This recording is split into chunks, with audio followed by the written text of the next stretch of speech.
Okay, I'm live. Hello, everyone, and welcome to my stream where you're watching me stream SoulCalibur on a Wednesday night for people fighting. So it is Wednesday Night Fights, and this is SoulCalibur 6. With me right now is also BeanieThuggish, who's slightly more coherent than I am. How you doing, Beanie? Howdy doody. I'm absolutely ready for Win and Freak Out Online Edition episode 47. Matcherino codes aren't working just yet, but I'm very excited for some more SoulCalibur 6 action. Of course, I missed last week, but every week for SoulCalibur is super sick because the top end of the competition is just so stacked. I know I've said it 1,000 times and I'm going to say it forever because these competitors are just so good at the game now. There's always hype matches to watch. For sure. This is... I mean, shit, we've been on this for a while, so it's kind of, I guess, kind of a staple. I mean, I don't know. Most people in the competitive community at least know about it and pay attention to it somewhat. But yeah, no, it's gonna be a big one as usual. And then slightly more heightened this week, as this weekend in a few days is the big bad NEC fighting game tournament over in Cherry Hill, New Jersey. New Jersey Northeast Championships, yes sir. Yeah. So is it, no, I don't want to open Origin, you stupid misclick. I need to fuck Origin. All my homies hate EA Origin. I don't even know like if there's any games I even. Anyway, yeah. NEC's gonna be sick. And that's gonna be this weekend. I have no idea what the stream schedule at all is for it. But there will be some. I don't know if there's pool streams, but there should at least be a top 8. And I'm not entirely sure when that'll be. I'll try and have some more information. That information may already be available somewhere in the Twitter sphere. It's just one of those things I haven't checked, so I forgot. I apologize. But anyway, yeah, we have the Matcherino open as usual. Exclamation Matcherino in the chat. We'll bring it open up. As Beanie already mentioned, we don't have the free promo codes up just quite yet. Hopefully they'll be engaged sometime later. Maybe in the middle of the tournament. We'll let you know if those go up. But you can still donate using the orange contribute button and donate your own custom amount from your pocket, connected via PayPal, and you can put that into the prize pool, all of which goes to our top 3 players for tonight. So if you want to support them, please feel free to do so. They would definitely appreciate it, especially a couple of them who were making decent travel expenses to go to NEC this weekend, so they could definitely use a little bit of food or gas money.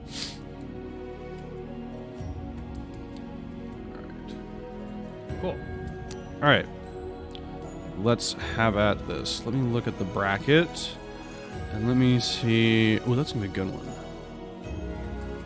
Let's get up first round here to watch Arcgraves and Revan. Ooh, that's going to be a good one. Arcgraves, mostly known for the talkie. Hasn't been playing too many other characters, but Revan, he's got a few different characters. Expecting to see the Huang. I don't like. He's definitely more of a character specialist at this point when it comes to Huang, but he's got a few pockets. He's got some deep pockets. Yeah. Say Arcgraves' Siegfried story arc was a little interesting, but that was an interesting time. But yeah, Revan never really had like a solid main character. He was sort of kind of sold in on. He didn't really like how Mitsurugi played. And Gro was at least kind of interesting, but still not quite his favorite. And he's mainly just sort of been waiting for like the return of Young Sung, which again is not happening in this game. But we did get Huang, and Huang was pretty close. And Revan sort of took a liking to him, so he's been doing pretty good with that. I think for not getting Young Sung back, I think Huang is a very good mix of the new and old like styles of what they were trying to achieve with the character of Huang / Young Sung. Like he's got a lot of the very strong like mid kicks and like very fast pokes. Then he has like the high flying anime action of SoulCalibur 6, and then he's got the old SoulCalibur 2 and SoulCalibur 1 Huang vibes that we like most know from Huang. Yeah. And plus he has an extremely complicated move, stance, talisman, aura system that totally makes sense in SoulCalibur 6. For SoulCalibur 6, yeah, you know, just don't even think about the fact that he looks like a Bloodborne character. No problem. Absolutely a SoulCalibur 6 staple. Honestly, that's probably his coolest feature. Yeah, life is a resource too. He's like a Yu-Gi-Oh deck. That's That's right. Your life points don't matter until they're gone, right? Yeah, if you're at any life point other than 0, your life is absolutely fine for you to spend away like you just got a brand new paycheck. Yeah. Pardon me, I gotta grab a towel. I just spilled a sparkling water all over the floor. Thank goodness it's no sugar. Yeah, it's fine. Oh, okay. All right, Beanie will be back in a bit, but we got our 2 coming up, Artgraves and Revan. Already getting straight into it, going into the most commonly random selected level of all time. I want... There's got to be stats on this. I'm sure that this is one of the most common ones. Someone's got to have the time and patience to want to do that. But yeah, I would bet like $20 easy that this is the top one. The number ones. Yeah. I think it's because technically isn't there 2 versions of this? There's day and night, right? So even between, if we count the day and night, which technically I think in the game are 2 separate, I would still put money on this. Yeah, we see the stage a lot. I do like it, especially for these more close-range characters. There's a lot of space for Huang to run away, but there's also mostly walls, which means that you never really... This is like the final destination of SoulCalibur, right? There's no ring outs, there's no cheap stuff, there's no like crazy wall conversions that are going to happen because they're square walls. This is two combatants in, 1 combatant out, mono mana, whatever it would be, because she's a woman. Yeah. I mean, depends on what dojin you're reading. Sometimes she's both. Wait a minute. Hey, Kalmai's not here. Someone's got to keep it up. Remind me to never read dojins. This is probably a good idea. Alright, so Revan's Guard already in the red. Soul Charge, Taki was already away. Oh, there's the Ace of Clue. Yeah, this is a lot of aggression so far from Artgraves. Artgraves is making the most of this guard stamina, just making it so he never really has a chance to press. And getting a Guard Crush win round 2 is huge. That's really big because now that means he can reestablish Guard Crush as an option for a round 4 or 5 win. Yeah, it's really hard when you're fighting against Taki. She's a very fast, aggressive character. Has a lot of up-close like mix-ups and frame traps where you kind of like have to either take a guess on what button to sort of press to interrupt her pressure, or you just kind of got to hold it. But if you hold it for too long, she's going to destroy your guard, especially with that position B. Yeah, this time it looked like Revan was more trying to guess on those options, not taking any guard stamina, but a whole lot of HP going here. Ooh, nice. I like that. Amelia using the Soul Charge, pushing Revan back towards the corner, not wanting to give him any offense here, but Revan making a way, finding his way in there, but immediately reversal of fortune back towards that other side of the corner. This is a terrifying situation. Probably going to close it out with a low. I didn't even get to finish saying it. Damn. Damn. Yo, you ever play Taki? You ever play Taki? Sounds like you might. I played Natsu in SoulCalibur 5. Welcome to the stage of history. I thought you, well, I played Taki for a bit around here, but yeah. I played I have a little baby Taki, but in 5 I played Natsu almost exclusively. I see. All right, big change of stage. Okay, here we go. Complete opposite stage, basically. Yeah, this is like Let me think. This is like Cavern of Dreams in Smash, where there's a bunch of fucking obstacles and shit. You can get knocked off the stage by random NPCs. Crazy shit can happen on this stage. By random NPCs, I mean getting hit by 66 KK on the other side of the stage from Nightmare. Yeah. Oh, right. And then dying. Yeah, you get hit on one end of the stage and get carried all the way to the other. No problem. Luckily, neither one of those 2 characters. Luckily, that character's not on the screen, so the ring out carry isn't going to be super duper immaculate with either one of these 2 characters. So it probably still won't come into play too often. Yeah, even in that first round, they were fighting really, really hard for center stage, making sure that they weren't giving either player too much advantage in each. Ooh, I like the punish on that.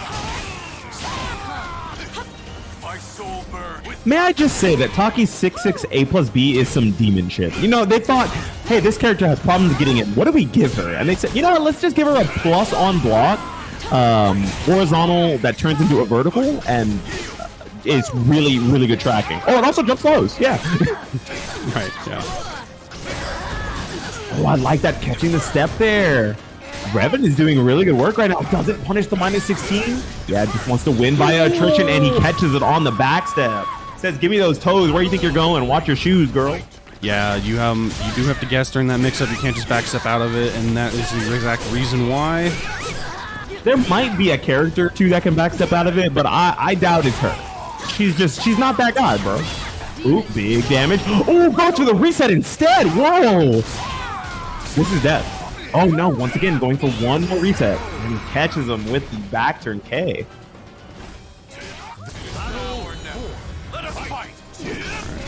Oh god, -8, but I think he's already going to even up. Oh, no! We'll almost even up that life total, but there we go. Yeah, already evening up that life disparity at -9 here. If he wins this round and brings it to a final round, he is going to be in a pretty bad position life-wise, but he gets all of the bullshit in the world, and he'll have 2 bars of meter. If he can win off this 1 bar without having to spend another one here, that's going to be huge for him. Ooh, good block on the maybe low. one more mix situation. Spending the 2nd bar. Giving Taki an extra bar to play with if he does take this round. Yeah, takes the round with the 1K. 0 meter, but talismans are pretty close to meter, and he's got a lot of them. Or Yeah, but he a already lack thereof giving a shit about spending them, I should say. Yeah, but you can see his health was already starting halfway there because he went all the way -9. So he's going to have a big mountain to climb. All these long-range options for him, it's definitely doable, right? It's not going to be super easy, but yeah, at least he got the lethal hit for that out of the way right now, so he won't have to deal with it again for the rest of the round. The rest of the game, in fact. Oh, already evened up that life total. Still 40 seconds on the clock. Might even get a guard crush win here. Oh, throws it away. Does not get rung out, though. Very close. And ducks into the jump B. Yeah, it's a hard little mix right there when you have so little health. Guess for your life, and yeah, no, Arcroyd's playing that pretty good. Didn't crack too much on the pressure. He was taking a lot of damage. Almost going back there, but again, just sort of waited patiently. Still kept his spacing, kept his cool, and had the opportunity there to just reduce it down to that one last mix-up. I love that he didn't overextend. Stayed really small the entire time, even though he was taking whole lots of chip damage and poke damage, and just waited for the opportunity to be able to close out the set. Very smart. Yeah. Yeah, really good from Revan as he tried it coming up on the comeback. Especially coming down from that round where he was basically -9 the one before, so he almost lost all his health. But when you're, again, last game of that set, you've got nothing left to lose. You're going to spend all those talismans, and an unhinged Huang has some motherfucking damage. What a phenomenal way to close out the game. Yeah, that was sick. Okay, never mind. All right, we're gonna keep moving forward, and I'm gonna go. I guess let's keep going. We'll just go to the next one. Let's get out next. Gorash and Dragonfly. Gorash and Dragonfly. So we've got one of the high-flying Astros, probably the most recognizable high-flying Astros, versus Dragonfly, a very, very competent and solid Sophia. Yes. And one of the big homies, super nice dude.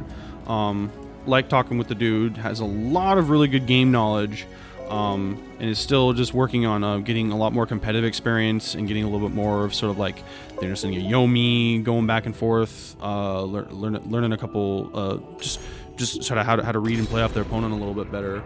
And they've been making some good progress. They can, if you're not careful, they'll definitely take some names.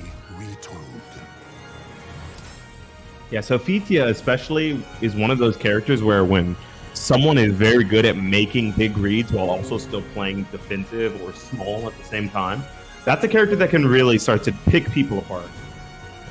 So I think it's a good choice for Dragonfly with the way that he plays.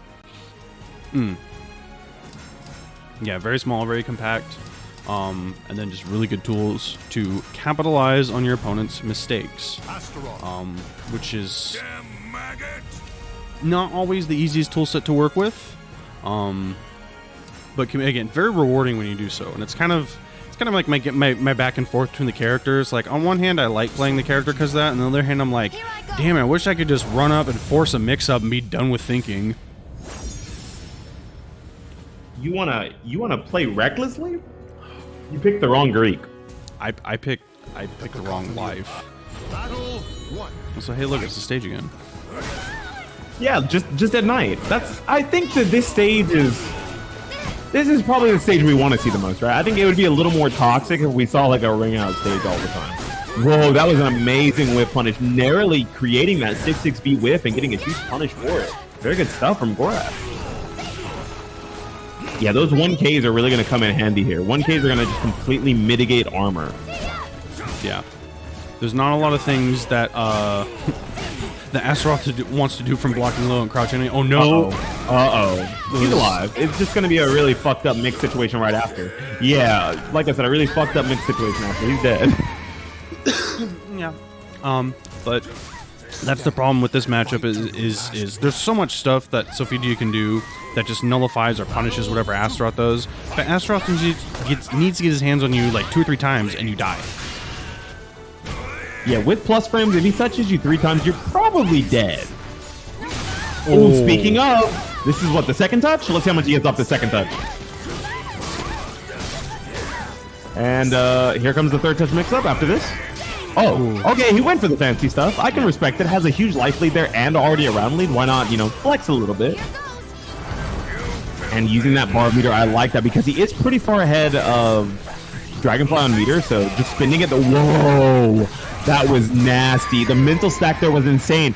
Goes for the forward B, the 6B, and then cancels it into the immediate spin to win, forcing him to think that, yeah, let me step block this immediately, and there was just too much time in between him step blocking and him choosing the option to start the spin to win. Very good stuff. Ooh, nice. Steps out of the bull rush. That was the perfect time to step block, right? I think Dragonfly's been doing it very frequently, and I think that's what Gorash was trying to call out right there, maybe try to mitigate him using it so often. Dragonfly sticking to his guns. I like it. Yeah. Oh my gosh, Gorash! Oh, he thought he was gonna get the tech, or he said still plus on block, but immediately goes in for that 6A plus B. Yeah, nice call on that. Speaking of nice calls, holy! He said ring ring, I'm home. Yeah, went for the 2-2B, but the tech crouch frames at the start kind of worked against him there. Damn, answer the phone or open the door. We've got a subpoena for SoulCalibur today. Astaroth, the lawyer. Oh god, not again, not again. Oh, he missed it that time. What?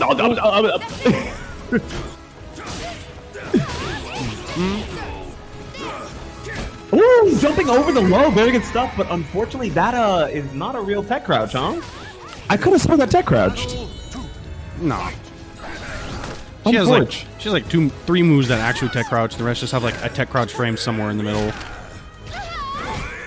Ooh, trying to go for the big read there. Yeah, big tech or tech catch. Oh, he's going for the big stuff here. Yeah. Okay, let's hope he keeps it simple this time because it's going to be a one-touch situation after this. Doesn't keep it simple, puts himself on the corner as well. Very scary, but nice punish on that 3D. Good, breaks out of the throw. Gets caught. Yeah, it's so hard for SoulCalibur to get out of that situation. Had already started up the 6-6B, so that kind of hurt retracking, catching her. Yeah. I think a lot of it is he's just respecting his own sort of frame disadvantage a little bit too much, especially against Astaroth. You get a lot more leeway. Bully Astaroth a little bit when you're plus. Yeah. You can press a little bit more. Especially with her moveset, like with some of the auto from like the 6B series and whatnot. Oh, flex on him real quick. Why not? Yeah, hit the esports mix up on him. Yeah, that one's really unfortunate because unless you read that to get that tech out of it immediately, you can't do the roll from the other direction because of that wall, which makes that Oki setup at that position so much more devastating because it's a lot more real when you can only move one direction. But yeah, that was just really well played from Gorash. Again, not mashing himself out too much and creating enough awkwardness and weird situations that made Dragonfly hesitate a lot, so that he was able to get some setups and put himself in a lot of very advantageous situations, and just like smash and bang him against the wall a lot, as we saw. Yeah, that was a lesson of, well, not a lesson, a Yeah, a lesson of like tenacity, right? Like both of them showing their hands super early in that set. They both kind of showed what they wanted to do and like played their cards as early as possible. And Gorash's cards just like stacked the deck better, right? You know, not to call Gorash a cheater, but just stacked the deck just a little bit better than his opponent. Both of them going for the tech crouch reads or the slight step blocks and things like that. And Gorash had a lot better callouts for what Dragonfly was trying to do to play around it. Yeah, for sure. Let's get a couple more of these games called up as we move along. All right, let's see. Let's go next. Between these, you said move along, and it immediately reminded me that that song is like over 12 years old. It's over 17 years old. I mean, I try and forget about it every day. How can you don't like All American Rejects? Wow. No, I don't. I don't like to remember any like pop punk or like shitty rock music from the early 2000s. It was all pretty bad. I mean, there's a lot of it that was good, and that was definitely at my like when I was like that was definitely like my head ass phase where I was just like that kid who's like, I don't want to listen to this wimpy shit. I just want to listen to fucking like Lamb of God and As I Lay Dying and fucking Disturbed only. Can we Shit like be that. real though? As I Lay Dying is pretty good. As I Lay Dying is very silly, and I enjoy them immensely. Except for the fact that he tried to murder his wife, but that's a weird story. See, yeah, I didn't know about that. I just knew that was pretty good. I didn't know about that. That motherfucker tried to murder his own wife. Got caught because he hired a hitman online who was an FBI agent. Damn. And then went to jail. And as soon as he was out of jail, they immediately hooked back up and they went on tour. They were like, anyways, yeah, we know you tried to kill your wife and all, but you still want to make music? Yeah, exactly. It was just like, hey, and like he had like one song where it's just like, again, it sounds like every other As I Lay Dying song ever fucking made. He's like, yeah, man, I feel so terrible and bad, and everyone's just like, bro, you tried to kill your wife because you were on roids. I couldn't imagine like hiring a hitman to kill someone. That seems like a waste of money. I mean, yeah, definitely. He probably could have saved that money and spent it on less roids or something. I don't know. Yeah, absolutely. Okay. Tara, are you gonna talk into the mic? Or are you just gonna sit here and sniff my microphone? Tara, say something. We got a cat on deck. Meow meow. No, she's just smelling the microphone. It's very adorable. Sniff yes, that. it's black, just like your fur. Yes, you guys are. It's just like you for real. Yes. You think you can win? Ooh, Raphael. All right. Yes, we got the Strays and the Vocal Evolution. If this is Raph versus Amy, I'm gonna love this. This is gonna be awesome. 100% gonna be Raph versus Amy. For now. Have you ever felt this pair? I've felt multiple different pairs. Okay. I meant like the food pervert. Raphael. I was also talking about fruit. I'm just gonna. Okay. You're like, anyways. Ooh. Whoa. So many auto GIs already. Damn, Vocal is showing that he's not gonna allow Raph to start his offense super fast. Yeah, kind of making him know that he's gonna have to slow down the tempo and play a little less wild.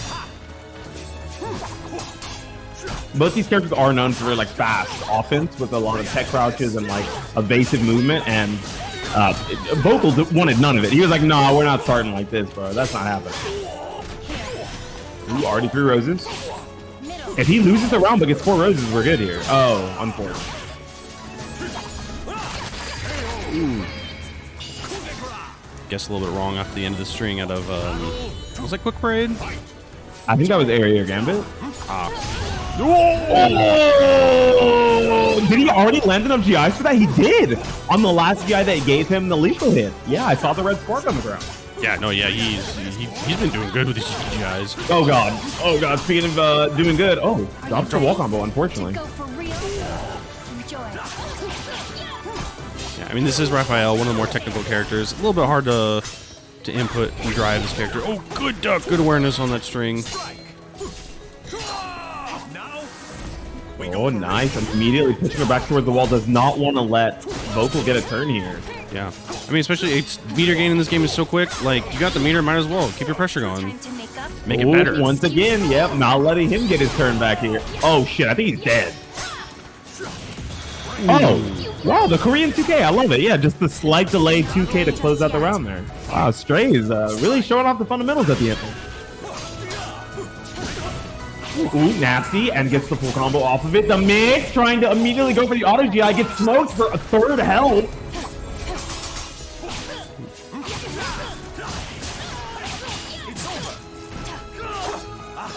Ooh, what the fuck was that? Was so much finesse.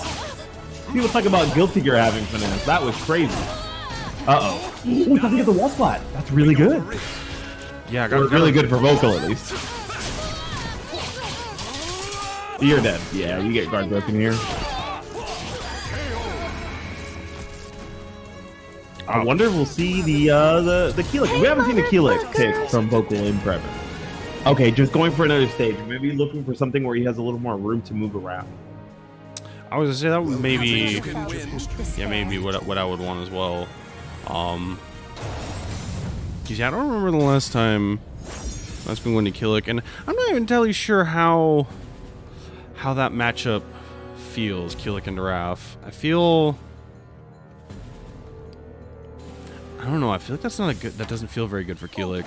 Yeah, I think Amy might be better into the matchup, but it's all about specifically how the player feels, right? Like, the matchup may be worse, but if he's really comfortable in the matchup, it might have been worth it. But he's stuck with the Amy here. So we'll see how it goes. Ooh, good 2-2B. Takes a rose. His first one. Oh, okay. Hopefully getting himself a second rose here. No, still only one. And gets the round, but only one rose. Still the wimpier version of this character. And still nothing to scoff at, though. Death by 1,000 cuts. Yeah, still has all the auto GIs intact. Still has the very good 2-2B safe launchers and very good mix potential off the 3A. Ooh, there we go. Nice.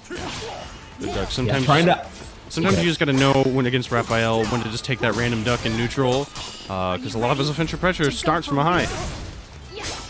Now we go for real. Uh-oh. Yeah, I was gonna say being stuck in the corner here is a huge downside, but already ready for that. And immediately goes to the 2-2B, does not want to be in the situation. Oh, and closes it out with the 2K at the end of that because he was close enough that he could not Yukimi out of that situation. No. Okay, support the rose. Uh-oh. Yeah, now we can start peppering on these 4As and the bigger damage off of 2-2B. Yep, the bigger damage off 2-2B. Here we go. CE level of... Oh, what? Went for the Oki instead. I like that. Not something we usually see there. There we go. CE levels of damage off a safe launcher. Smile. I mean, weaker CE level, but yeah. CE levels of damage off a safe launcher. Yeah. Hey, but she got 4 roses. She worked for it with her 4 roses. Absolutely right. I'll give her that.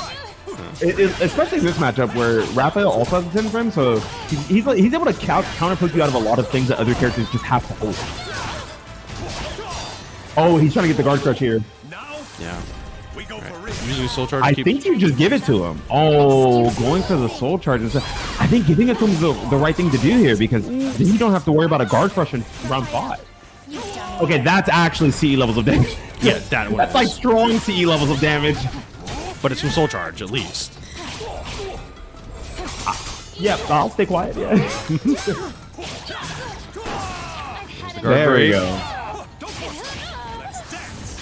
And I don't think he's going to kill either, so it's going to be a one-make situation. Oh, immediately sidestepping out of there, and that's going to ring out. Very good stuff from Vocal, closing that out. I love that he allowed Strays to think he had the upper hand in that situation by pushing them both towards the wall. I was like, I think my back is towards the wall here, which is pretty scary against Raphael, but I think yours towards the ring edge might be just a teensy bit worse. Hold this ring out.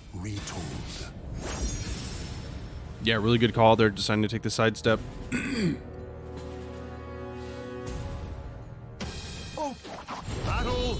SoulCalibur, just that one little piece of movement. Oh, Here we go. run up, gets the 1B.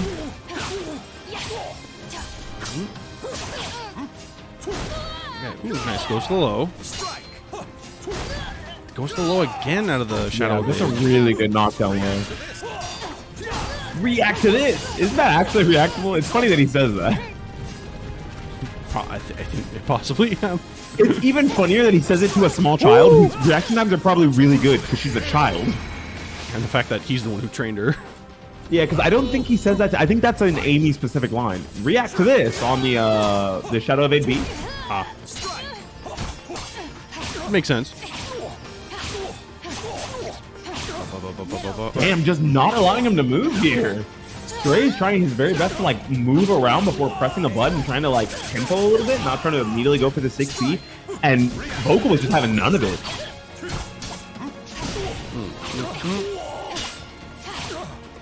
Again, Vocal just having none of it, not allowing him to move, not allowing him to press. Getting that second rose, if he can get a third one, oh, doesn't even need it, but he does get the round here. That's pretty nice. His guard gauge is going to go back to a little bit closer to full, so he doesn't have to do with the guard crush immediately.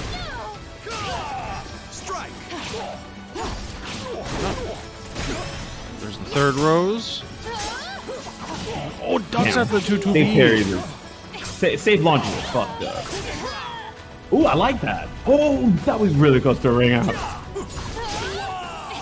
And here's the final rose. We got it. Now, we go for real. Time to make up an excuse for losing. Enjoy. That's also a specific line. I've never heard that one. Time to make up an excuse for. Oh, what the? Oh, no, he had a ring out there. That's so unfortunate. Yes. Oh, and pokes out. Very good stuff. Oh, he didn't say react to this that time. Not done just yet.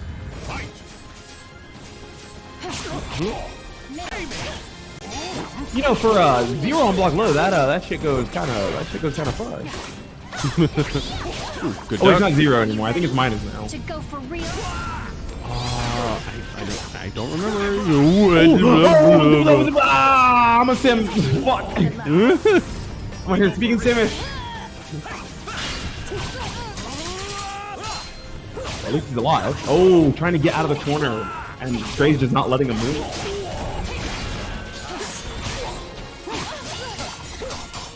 Are you ready to go for real? Vocal spending the last bit of his meter right here. Very good. Oh, minus 12. Doesn't get the punish on it. Scary, and closes it out with the 4A. Very good stuff. Damn, this is a 1-bar situation for Strays. No meter on the side of Amy. But any extra roses he can hit now are going to give him a bunch of meters. En passant. Already at half a bar. Now, we go for real.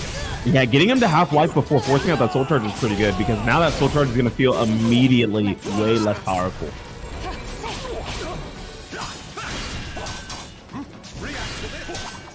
There you go, he said it. Nice. I like that one. I think it's pretty funny. Oh shit, he might be dead. Wait a minute, why didn't he go for 4B? I don't know. 1B, if it was- 4B would have just straight up killed, yeah.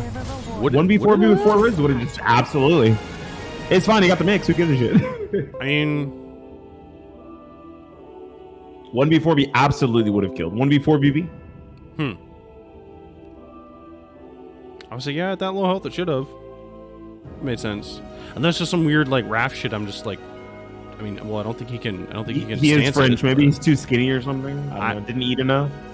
Who knows? But in any case, That was a really good set, yeah. yeah. Vocal Evolution really held his ground, kept it calm, composed, and didn't let Strays' really oppressive offense, which we keep seeing as he comes out here time and time again, sort of kind of get through to your head too much. And that's kind of one of the things that I like seeing about Strays, sort of as he's coming around playing this character, is we don't really get to see Raphael a lot. And Strays just has a way of kind of making things flow together that you're just like, huh, this kind of working really well. Yeah, his offense feels like smothering while also at the same time very controlled, right? Like, Yeah. it doesn't feel like he's overextending in most spots, but it feels like he's picking the right option to cover what options you have in a small area. Pardon me, gotta go blow my nose real quick. You do that. While we're doing that, I'm gonna check. Let me see, is that Matcherino get those codes updated yet? No, it did not, but we did receive a few donations. So our pot is already up to $12. Shouts out to Jackie Chan and Palm Trees. The donations are very much appreciated. Jackie got a cold, and since no code, I still want to support, so I have $7. Can I toss where I love y'all in this community? Thank you very much, Jackie. Appreciate it. And Palm Trees, again, thank you for the $5. Thank you so much. Again, if anyone else wants to join them, you can go ahead, click that orange contribute button, adds, and you can add any custom amount you want to the prize pool, be it small or large, whatever you are feeling. All of which, again, goes for our top 3 places or players for tonight. So if you want to help support the players, you can go ahead and do that. If you want to support me, I forgot there's the donate. You can donate to the Parsec fund just by donating directly to my PayPal. And I keep all the funds that I get during WNF for PayPal go straight to the Parsec fund. I don't keep any of it because I need that money to pay for these Parsec servers because they are not free. And yeah, it's pretty straightforward on that one. So you can do that one if you'd like. But I prefer if you can. Also had to grab a cat. Oh. They were hiding in a cabinet in the restroom. But also donate to Matcherino first, and then if you have some leftovers, you can send it my way doing the my PayPal. Blah. Brain think hard. All right, thank you, Jackie. Take care. Get some rest. All right, I'm gonna move on with this bracket. I'm gonna start calling some of these other matches. Okay, so I can do this off stream on the loser side of the bracket. Okay, Cindy, it's totally fine. Okay, hold on.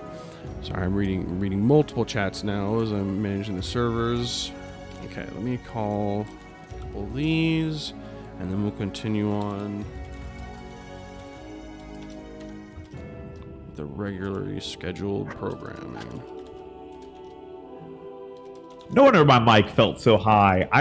My chair was lower. I was like, why do I feel like I'm talking upwards? Sometimes it'd be like that, right? One of my cats must have hit the thingy. For some reason, when I'm not in this chair, it's their chair. So I guess it was like, this is too high for me. I can't get up here. And they probably like tapped the button. They know how to open doors. Cats are terrifying. Like velociraptors. I've never met a velociraptor that can open a door. Implying you've met a velociraptor? You don't know my life. I don't. That's why I'm asking. Very concernedly. No, I've never met a velociraptor, unfortunately. It's probably a good thing. From what I've seen, it's not a particularly good experience. I'll just tame them like that, like Chris Pratt's character from Jurassic World or whatever. Yeah, but you have to be white. True. You have to have plot armor for that. Okay, no, I think I know what it is. So the reason why I don't eat Chris Pratt, no offense, is because white people are tasteless. So like they would eat a person of any other color, like an Asian person or like I'm not trying to be racist. You got a really good point. No. He's on to something.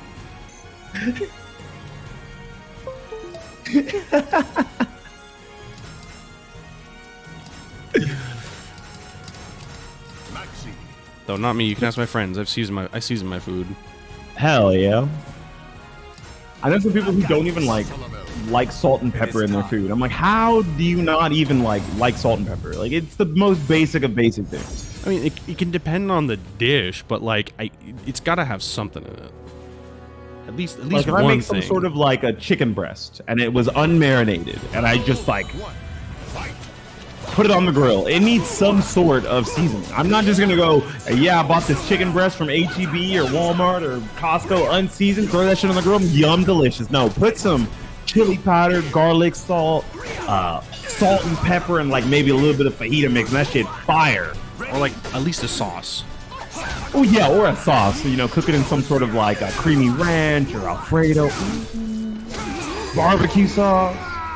The only thing saucy right now is Pharamundrus' reads in his first round. Yeah, that was definitely saucy.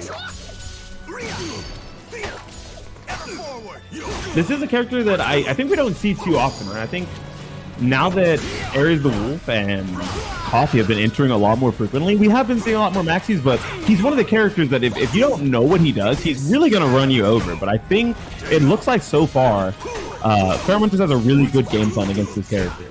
Yeah, Maxi has like a couple like really important things where like if you pay attention, you can kind of intuit a couple of those things, and sort of either learn like when not to press or like to kind of couple counters.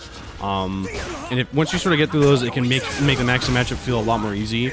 But once you get like a good Maxi pilot, like some of the characters that come out in the Play Wednesday Night Fights, and they can start mixing up some of the weirder things, that's when you're like, oh, I have to go like, okay, I gotta know like. Oh, he got the throw reset. That was sick. Hurts. Yeah, that's when you're like, okay, wait, never mind. This character does like 8,000 things I don't understand. Woo. Yeah, nice. Actually getting the punish on that. A lot of people let that go, but it is minus 12. You know, may as well get that tiny punish where you can. Kevin. Oh, pressing into it. Yep. Oh, yes, that relaunches off the ground. Oh, he's dead. Oh, yeah. No, he's very dead. There's just so much pressure there.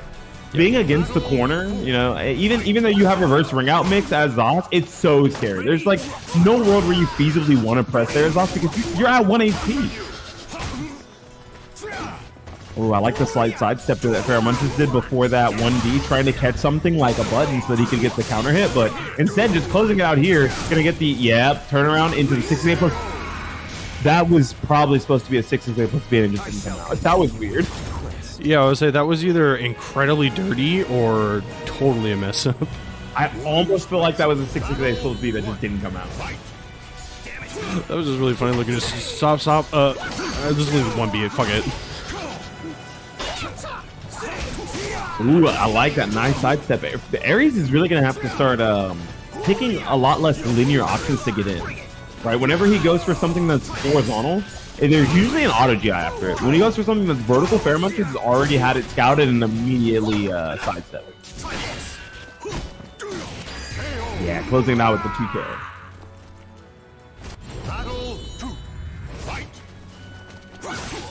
Yeah, Pharamundrus is just demonstrating really good anti-maxi knowledge here. Not really doing anything too fancy with Zasalamel. Really just understanding, like, no, if you're going to go for this, you're probably just going to do this instead so I can scout it out. I hate how much damage. That is so much damage. He does on Moki. So much damage. This character is so punishing. That was one curse. 6A plus B, by the way. One curse counter hit 6A plus 4-6B. Ready? Ooh, Ghost. Oh, I think he's gonna try to get the ring out here. I like that. Ares gonna have to take some space here. Yeah, immediately calls out that 1B, knows that what's gonna be coming is something from Pharamundrus to try to get a ring out. You can duck there. All you have to do is continue ducking, and the second hit that actually goes over your head. The double kicks for the second one is a break attack. The second one just goes straight over your head if you duck it. Also, if he does it by the ring edge and you duck it, he rings himself out, which is really funny. Oh yeah, that's right. Okay, nice. Oh, I was gonna say Ares taking some good space here, but unfortunately immediately putting himself into the blender. That is, whoa, fuck the blender. We're waking up with giant buttons, baby. Oh, fuck that Oki. Speaking of Oki, we're back in there immediately. Oh, he might be dead. Oh, doesn't? Yeah, doesn't go for the base combo. Ares does not give a shit. He's like, I'm waking up with jump K. What are you gonna do about it? You're trying to throw me a wake up? No, I'm jumping. You throw a low? No, I'm jumping, bro. Eat these feet. Yeah, he said I might be out of nunchucks, but I'm not out of options. Oh, he's just trying to pressure the guard here because if he can get a guard break, this is going to be pretty big. But getting into soul charge here from Ares is a pretty good situation to be in. Counter forcing the soul charge out of Pharamundrus. Oh, presses the button just a little bit too early, and now he's got to work his way back in here with almost no HP. He's gonna have to mix and dream his way back into this match here. Good, decides to use the meter immediately right there at the end. Oh, nice meter Having back. to use it back again. I love that Ares is just forcing him to have to use these soul charges defensively and calls him out on the wake up with the 3K, immediately dusting and getting smoked by that. Very good stuff from Ares. Wow, 1-1. Battle 1. Fight. Yeah, that was a really good adjustment. Oh, okay. He gets a lethal hit. Yeah, trying to press there if you're not pressing something that's really far range and fast, it's kind of detrimental. A lot of times it just gets you hit.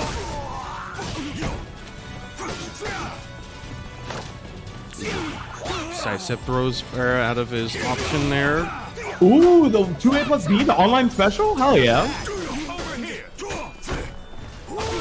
Oh, and he's dead. He caught him lacking. He really did, though. Went for that 2-2A and was like, oh, you got caught? Well, you're dead now. Very good stuff. Gets a curse on deck and pretty good damage. Ooh, uh-oh. Chat, I would not click that link. Ooh, nice. Yeah, doesn't want to let him continue the 6-8, the 2-1-4 B plus K strings. So he immediately just GIs the challenge. That's pretty good. Yeah, I like that. Because when you have curses on you, you actually... They can't trigger curses if you reversal it. Yeah. It's a weird ZOS-specific thing. Even though you can do it on hit or block, you can't do it on reversal, even though that's kind of like block. It's kind of weird. I guess it makes sense. Interesting, though. Oh. Uh-oh. Oh, he's alive. He's alive. Yeah, that won't kill. Woo! That was saucy. I really like the sidestep into the immediate 4B plus K there, and I think he might be dead. Yeah, that's going to be dead.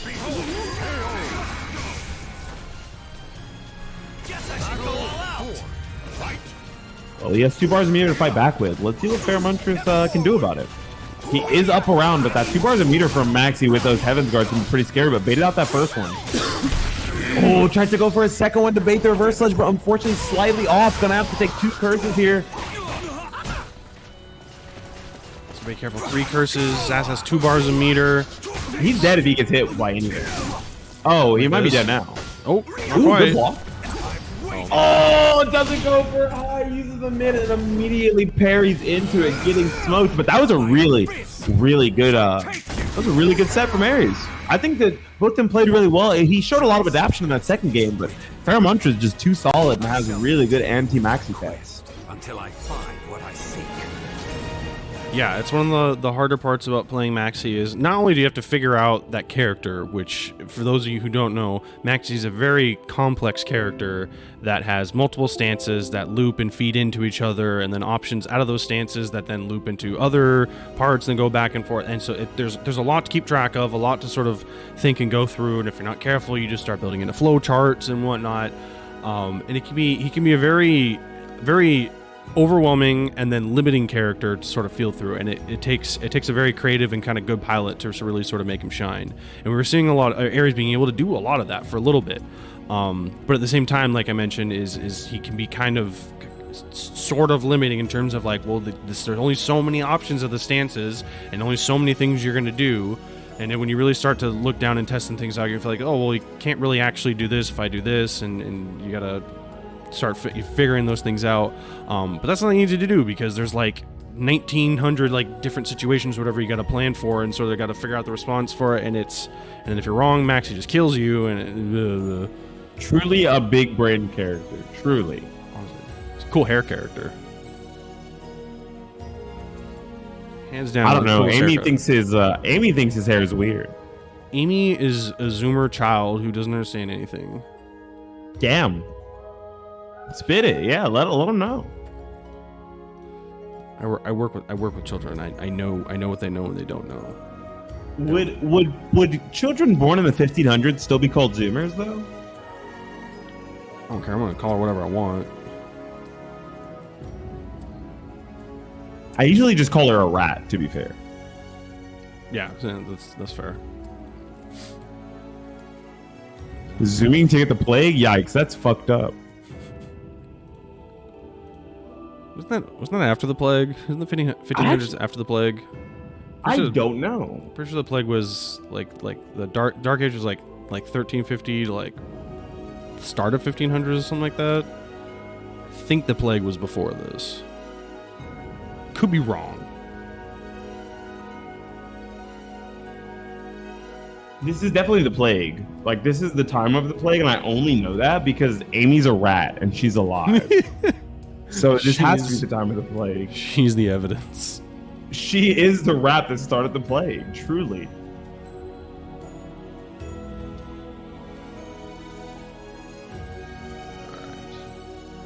So I'm keeping...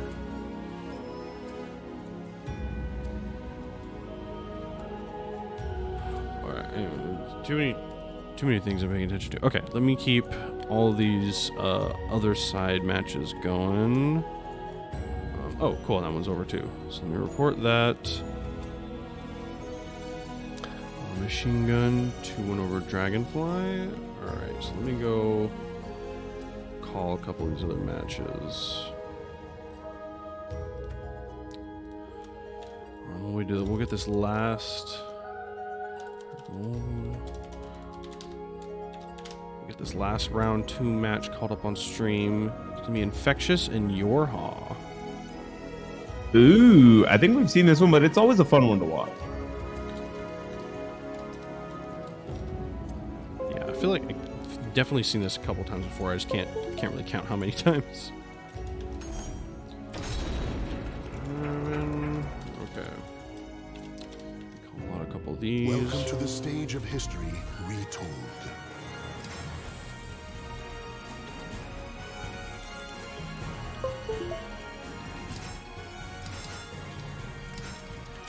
Alright.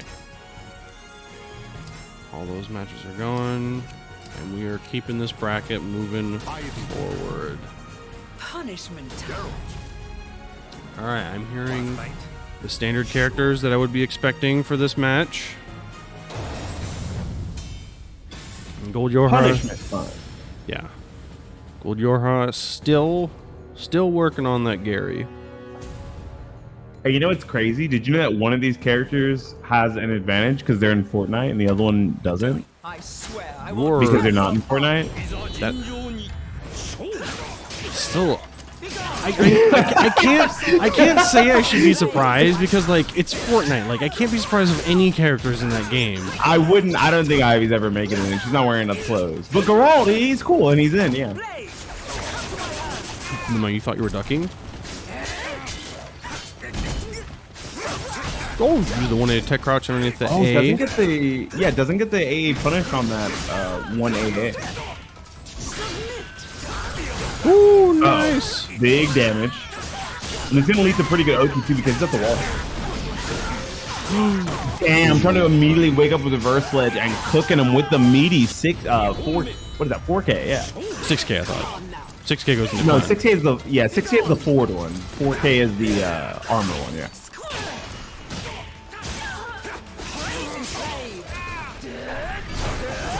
Ooh, I like that. Staying on the ground, not immediately waking up into it.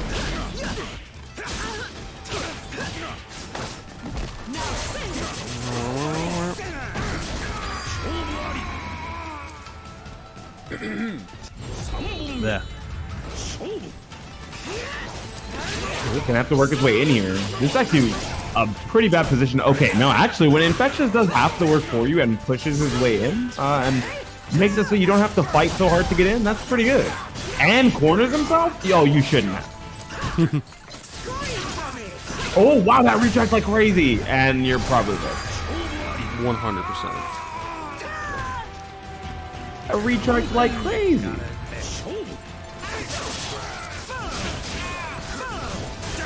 Chat, what is happening? I think someone misspelled his name. I had to double check if it was me, and I know it's not, so I'm lucky.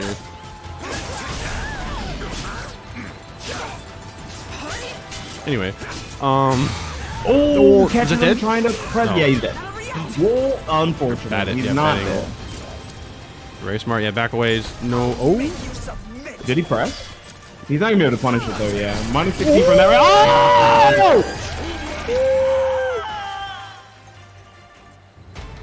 Wow, that was fucked up. What a good punish. That was insane. Lie down.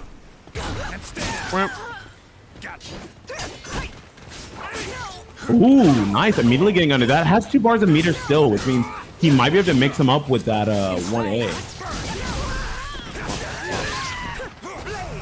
Show me your power. Okay, spinning the bar meter. That's actually a pretty good situation for Girl, because now you're in Soul Charge. Oh, it might not even matter. You might just die here because of guts. I'm not sure if that's gonna do enough. Yeah, I don't think it's gonna kill. Wow, what a demon! Spend it. Nice stuff from Yora. Yeah, he says I have this art. I may as well use it real quick. Need to investigate. Yeah. No, yeah, Yora's really showing a good job. Again, using the 1A sort of series a lot because it starts with a tech crouch. It's an advancing tech crouching move, which makes a lot of Ivies kind of keep out tools in some of like anti-approach. Like he doesn't have to worry about like running up and getting thrown a lot using things like that. Battle 1. And then yeah, just send out the little I-10 interrupt. Want them to stop pressing buttons. It's a great way to do it. Especially because he had kind of let him press buttons a lot throughout the entirety of that first round, or first match at least, right? So it kind of disincentivized Infectious to look out for it. Oh no! But now Infectious is like, well, you know, I do got hands. Yeah, CS is a good move. CS is pretty good. I love that just backing away, just like, no, I don't want to have to fight you. We got a really big stage. Oh, once again, just not allowing Yorha to get in for free here this time. I think playing this longer range game is actually working out a lot better for him. Why would you? I guess when he's that low life, right? Like if you look at how low Geralt's life is, running in and just like enforcing a mix-up is pretty good because the next thing you do could just be a CS or SS, which could just lead to you winning. Like that. Yeah. Was that a setup off the 1K?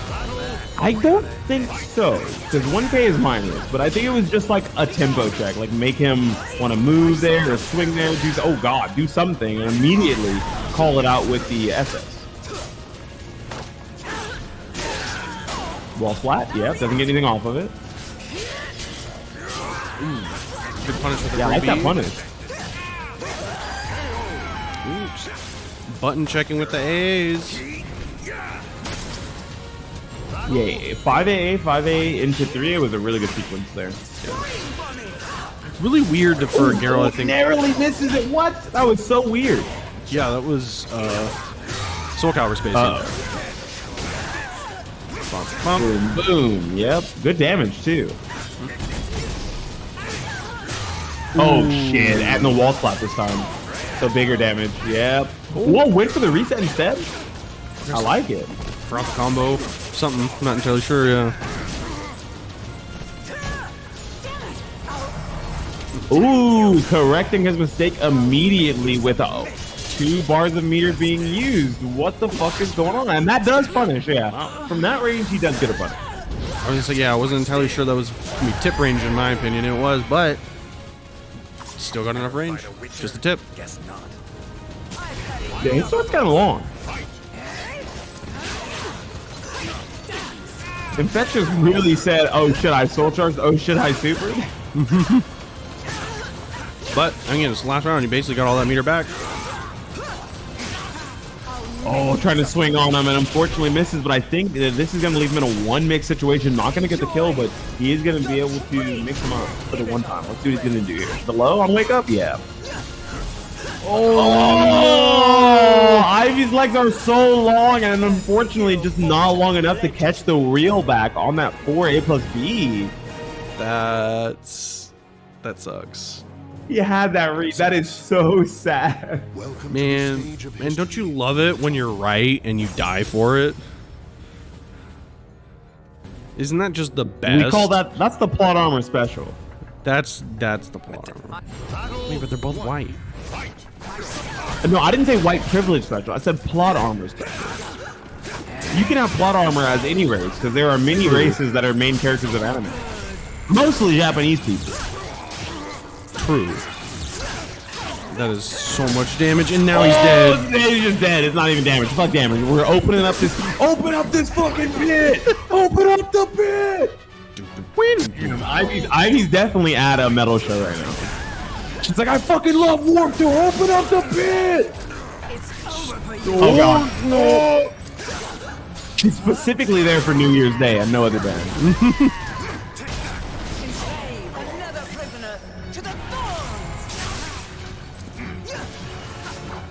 Ooh, okay, just in the range. No punish though. Yeah, I like that, reversing the positioning, putting him towards the ring edge here. Oh, but immediately giving it away, and I think this might even be death. Yeah, this should be killed. It's dead. Dead. I hope so. Okay. I wasn't entirely. I didn't want to call it, and then I was wrong. Oh no! Catch with the tempo. Oh, that was a -4 punish that he didn't get there. Ah! Ooh, Okay. ducked under it. Oh yeah, big punish here. Just barely saved his own life there. My sword. My sword. My sword. That was nasty. Only gets the ground and splat, but that's still better than nothing.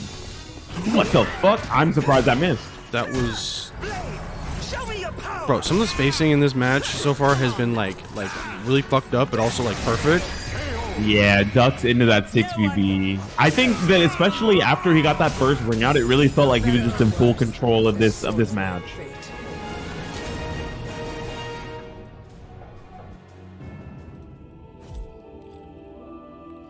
Yeah, damn.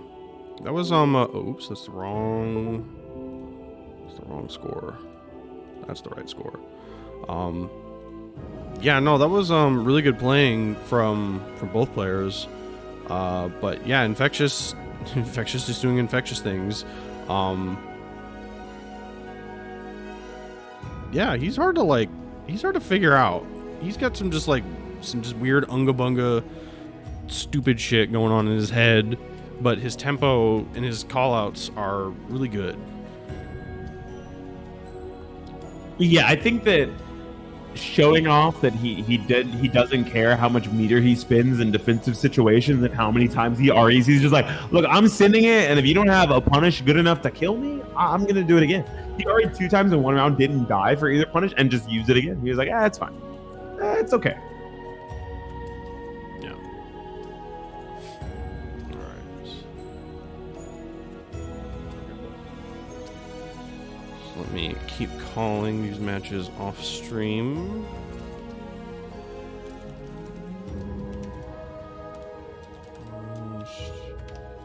One string. I can't type.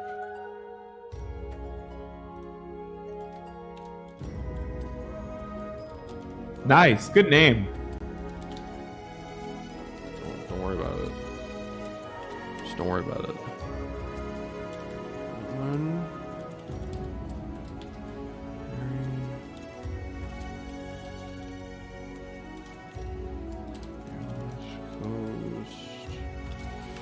That, and then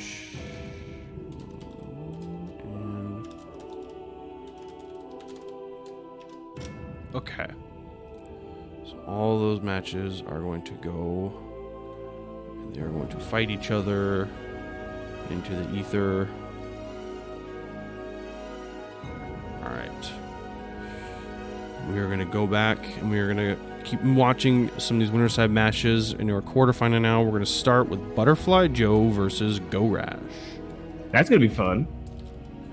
Yeah. Butterfly Joe coming off his win against Incendiate, putting Incendiate to losers round 2. Uh-oh. Well, now there's 2 demons and losers. Oh boy. And then one of these bad boys is going to have to go down as well, so that's going to make it even more scarier. Why you gotta hurt people like that, huh? Why you gotta put them in losers for, Butterfly Joe? What's wrong with you? Yeah, why you gotta be doing good things and make everyone else's lives miserable? Welcome to the stage of history retold. I actually don't think that I've got to see Butterfly Joe play. I think this might be new to me. I can't remember the last time I have seen it. It's been a little while. But I mean, he does come out here semi regularly, and I have seen him play before.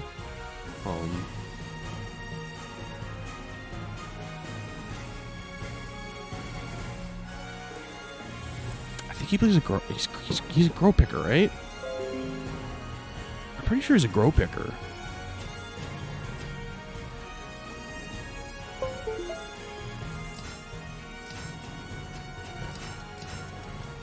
Or maybe not.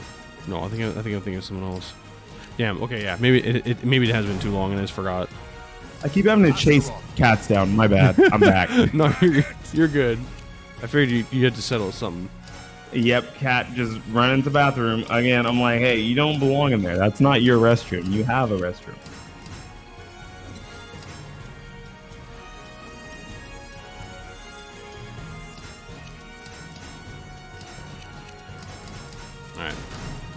But anyway, so let's see. We got them. They're both in here, ready to go. I was saying, like, I thought Butterfly Joe was a grow picker, but I think I'm getting confused with someone else. Because he's one of the chosen hunters of evil. We have a good few farm players now.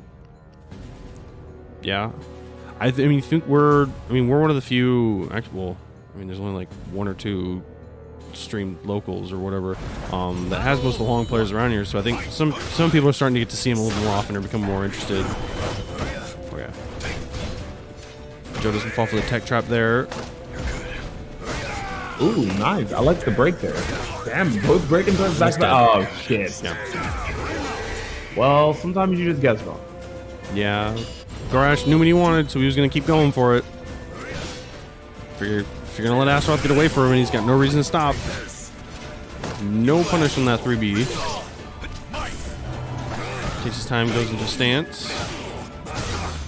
Oh, gets caught. You're dead again. Sidestepping with the Bulba? I think that is on sidestep, yeah. I thought that was backstep. It's some sort of run counter. I don't remember if it's both or if it's just one. I guess maybe it is run counter. There's some that only work for side or only work for back, so it could be either. I don't remember off the top of my head. Ooh, that was a really good move to break the armor there. Good stuff from Butterfly Joe.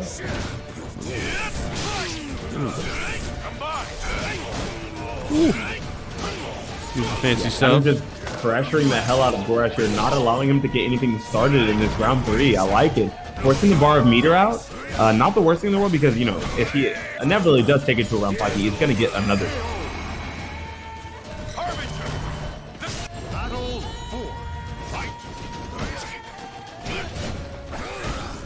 Yeah, he's trying to play small with the BBs, the AAs.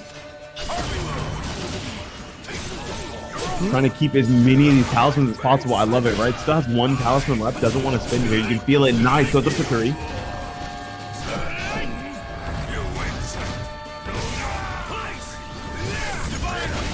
Ooh, oh nice. Shit! That's a pretty. Oh, I would say that's a pretty big whip punish, but unfortunately, he doesn't get the best punishes there. I love that, walking around him to take the stage positioning back after the GI, so that he doesn't have to deal with the potential of. Oh shit! This is scary. Oh my fuck! Oh, dude. If at first you don't succeed, just mash it again, you fucking idiot. Jesus. Man, I'm sad. Is this how the casuals feel when they're like, ring outs are cheap and unfair? You're not honorable. Is this how they feel? Maybe? Oh boy. Alright, yeah, smart move. I would get the hell off that map. The map is stupid. This map is also stupid, but slightly less than the first one. You know, it's stupid in a way where if if you get rung out, it's more your fault. This stage is pretty big. It's not like a very small stage at all. Yeah. Nice, good damage already, and gets devastation aura. Ooh, big damage.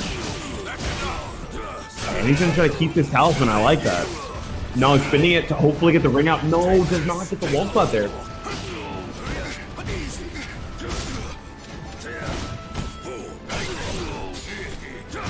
Yeah, keeping it small this time. I really like it.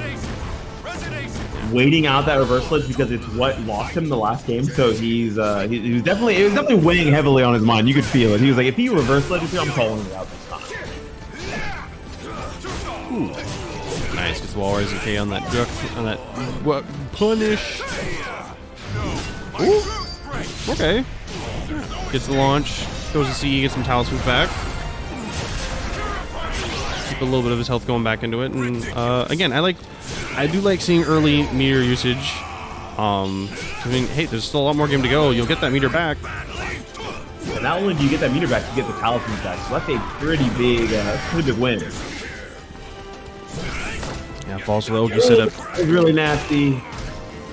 Tried to tempo him by running at him a little bit longer than expected so that he could throw him or do a mid, and immediately Gorash sidesteps 2 times in a row, not allowing him to open him up with these verticals.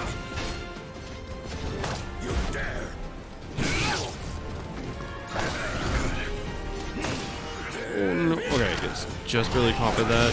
Oh, gets hit with the Oki into a... Oh god, and he teched. He just lost half-life, almost more. He teched. Oh, this might be a ring out. Oh no, that was a weird splat. He kind of fell immediately. Yeah, I don't think he believed. I think there was a specific follow-up he had to go into immediate, and it didn't quite work, but...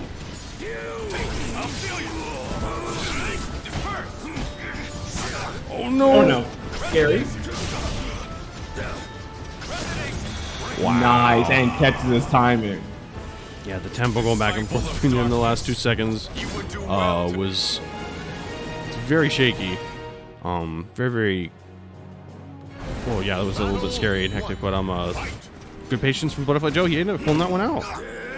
Yeah, had almost no life left, but that was really good. Just sitting there, waiting out the option, and immediately tempo checking him, calling out his timing very well, just like he's doing right now. I think as the set's going on, we can see that Butterfly Joe is getting a lot better at like the timing call-outs. Yeah, the timing call-outs against Gorash.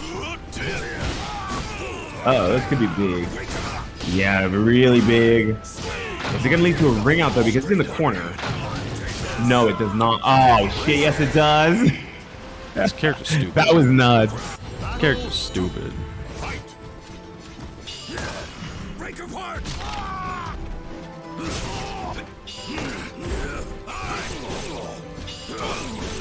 Oh wow, that felt like reaction. Watching him start up those 4As right as the throws were coming out was really nice. Oh no! Yeah, maybe pressed just a little bit too early and dies for it. This is gonna be 2 bars a meter side of Butterfly Joe with 6 talismans. That's not the worst thing in the world. He could definitely run a 3-round straight comeback with this. Already has an aura on deck as well. Gorash is doing a really good job, a phenomenal job at that mid-range, trying to just keep as much space as he can while being able to contest him with the big verticals like the 1-1 B plus hit. So he's back in the corner, so he spins his own meter back. Oh no, that Oh, you're dead. Oh, okay. Okay, sure. He stood there for that. We watched that full before our eyes. He ate that too. He said, I don't want any Cheerios, bro. I want Grabbios. All right, give me the Grabbler's favorite cereal. Gorash saw him stand there for that entire charge throw. Was like, well, if you're gonna stand there for that, maybe this. That was definitely a deer in the headlights sort of, I'm in danger sort of like feeling. Yeah, either that or there was 100% just like, hey, you know Parsec is still online. You know that time where Parsec's just like, hey, you know what? I'm just gonna stop taking a couple inputs from you. You can't see what's going on and your input stopped for like a few frames. Hey, you're back. I hope you know you just got snatched. Yeah. Yeah, Parsec is a very useful tool and a very helpful alternative to playing this game on its own standard netcode, but it does not come without its occasional downsides and its own problems occasionally. But yeah, that was pretty good though. Yeah, Gorash is a force to be reckoned with. Definitely a demon for real when it comes to playing Astra. Really reminds me of Klob. How a lot of what he does just feels as if he's like, yeah, I know in my heart that this is right. I'm doing this right here because it just feels right. You ask another Astra player, they're like, well, their options here are limited because of this and this, and I have this throw to contest them on this. But Gorash and Klob are just like, nah, I just kind of feel like this is right. I'm just gonna do this. He died. I did this and he died. Alright. Let's see. We haven't seen... Okay, so yeah, this is how I'm going to do this. I'm going to run...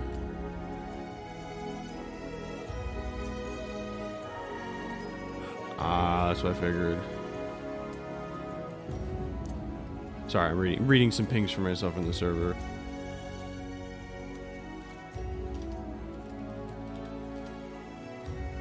No rush. The commentator is also TOing. This man is carrying the scene on his back. Never forget it, okay? Y'all don't forget it.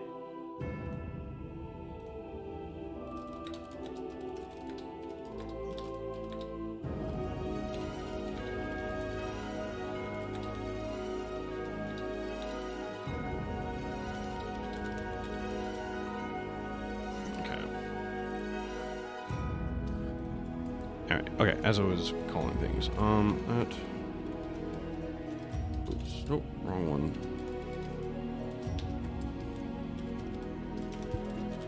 I'm gonna call them, let them go. We're gonna watch that.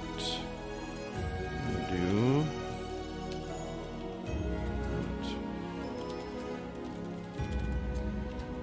that. Alright. We're at this next match going up on stream now. This is going to be Zefukai versus Vocal Evolution. Oh, sweet. First Zefukai match we see on stream tonight. Mm-hmm. We saw a match of Vocal playing against Strays, and I think that his adaptation was really good in that match. And it looked as if he kind of understood the matchup or started to understand the matchup more or the character more as he played throughout the set. Like, he adjusted to the character and the play style of the player on the fly instead of trying to stick to a certain flow chart or like like a matchup dictator that's like, hey, you need to play this way against said character. Like the first match, if I'm not mistaken, he played very small, very poke heavy, tried to just like poke him out with what was it? It was 3A, 6B, and 2A just to stop him from moving around and stop him from counter poking. And then at the third match, after the conditioning was set up, it really felt like he was doing bigger and bigger things until he inevitably, I think he closed it out off a Oki situation after 1B, 2A plus B. Yeah, that sounds right. Why do I remember that? Good memory. I know I remember it because I said 4BB would have killed, and I need to test it now so I don't make the players look like they don't know what they're doing. Because I totally could have been wrong. I have to go look at how much life he had left and stuff. Yeah. It's one of the things sometimes where I'm just like, you're sitting on commentary and you're just like, hey man, wouldn't have this one thing worked? I'm pretty sure. I don't know. We could be right, could be wrong. And then you just forget about it and you just never have to worry about it ever again. No, I'm gonna test it. I want to fucking know. Oh wait, you actually play this game? Damn, that's crazy. I lab it every now and then. Whenever there's another interaction that I see, like I'm watching someone else's stream or I'm watching a tournament and I see like an interaction happen, I'm like, that doesn't seem right. I think they had counterplay here. And I go and I check and I'm like, yep, they did. Too bad I didn't say anything in chat because I was too busy playing Rumbleverse. I was just lurking. It'd be like that.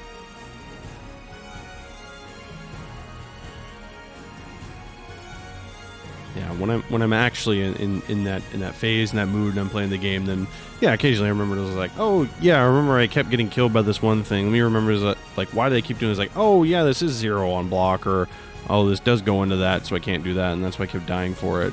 And I'm just an idiot. I definitely have those realizations that like, and it's usually eureka moments. Like you die to it, and then immediately, dude, I had counterplay for that. I'm so dumb, and like the person doesn't rematch, and you're like, oh, okay, fair enough. Yeah, that was. I'm not gonna lie, that was still such like a big thing for like me, and it wasn't even me getting mad at the other person. It was just me just getting upset because when I went on and I want to rank, like I was fiending. I wanted games. I wanted to just keep going. I wanted to test things out. So then when I didn't get to, it was just like always like just this negative feedback basically. It's like, hey, play me, punk, play me. Yeah, I was like, play the video game. It's like, no, I want to keep going, and it was never like. I was never mad and upset at the person. I was just mad and upset just at the fact that it was happening. And then I was always just like, it just always like wore my mental down a lot more. And that was always, I remember that was a big hard thing, and one of the reasons I still have a hard time kind of getting through ranked. The other reason is because it uses netcode. I love netcode. I do demon shit knowing that we're on netcode. I don't even care. I'm not gonna lie, like I definitely check people with shit that they definitely wouldn't get hit by offline. They're like, dude, I would never get hit by that offline. I'm like, this isn't offline, idiot. Like I'm over here just swinging with my big ass buttons, feeling good, mashing on my stick. I'm like, yeah. It was like sitting there, it was like, oh cool, it's glad we're online so I can keep hitting you with it. It's like, damn, this 228 feels mighty nice on Zos right now. People get hit by it 4 times. I'm like, damn, I'm so clean. Yeah.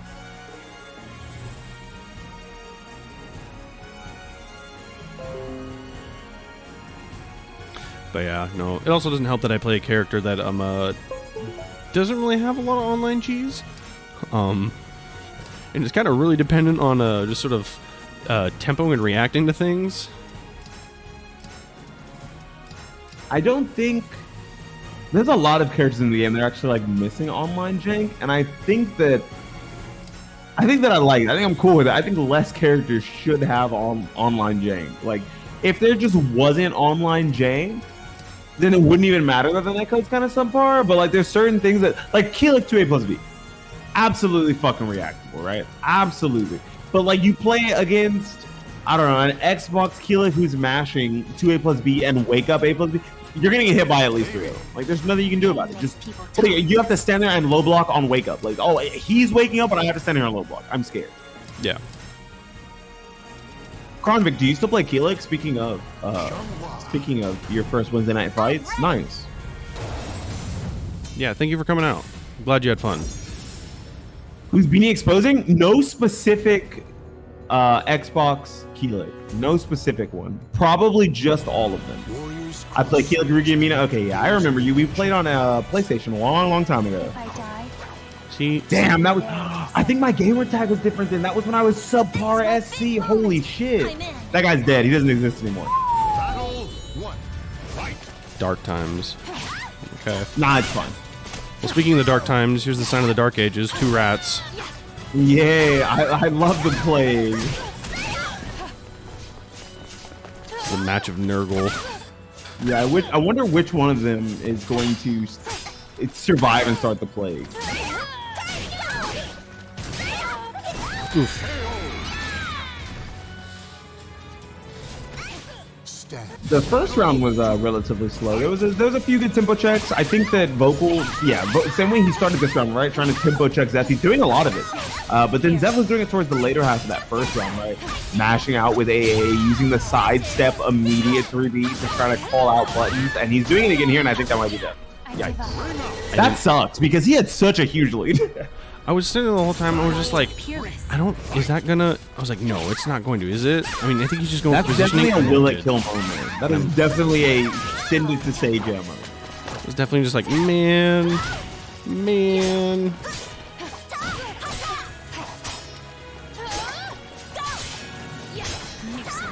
Okay, good jump. Oh, nice. Chose the A, which is, yeah, which is the high, so it doesn't hit. Yeah, very good reaction, being able to jump the 3BA. Ooh. Okay. Oh, the fully charged catches him off tempo. Oh, no. Shit. I think he might be dead here. Yep. Yeah. It's a little bit of the wall grind for some extra points. Extending the combo just a little bit. Welcome to the stage of They are still called combos in Tony Hawk Pro Skater, right? Yes, they are Okay, called yeah. combos in Tony Hawk Pro Skater. The one thing that Tony Hawk and fighting game share, combos, I guess two combos and manual links. Yep. Combos, specials, and normals. Set. Oh, combo specials, normals, and manual My links. big moment. Yo, Tony Hawk Pro Hell Skater yeah. fighting game? Well, you could just use a manual to like link from one grind to another sometimes. There was which is the Tony Hawk Pro Skater where you can it's one of the ones you can run around Underground. and then you can just like Underground. hit people with your skateboard. Underground. Yeah, so that one's 100% a fighting game. Because not only absolutely. not only does it have all that, but you can actually hit your opponent. That's actually how I stop people's combos sometimes in Tony Hawk. And like the old ones, is if it was like two people on the map at the same time, not like trick run, I would just like try to get in their line, and I would get off my board to smack them. I'm like, nice, break your fucking combo, idiot. And it counts as part of my combo. So like if we're both in a trick line and I move my trick line over towards them, even if it makes mine less optimal, it breaks the combo. Strategies. Yeah, I strategized as a child in Tony Hawk. There's something wrong with me. That's probably why I'm now a commentator for a fighting game. Ooh, very nice. What was that? A full crouch 3B? Yeah, waiting a little bit for the high parry to go away so he doesn't get blocked out of that. Ooh, excuse me. Yeah, such small play here from both of them. Just catching the tempo so often, though, is SCVI. Doing a really good job of catching them running in with 3Bs or 2-2Bs, 5AAs. Very, very, very good play. Just kidding. Yeah. Peerless. Watch him. There we go, gets the 1B, decides to go for meter immediately. Okay, there's a rose. Because he can get multiple roses here. That's smart. Yeah, already got two. Maybe he can get a third here. That's what he's looking for.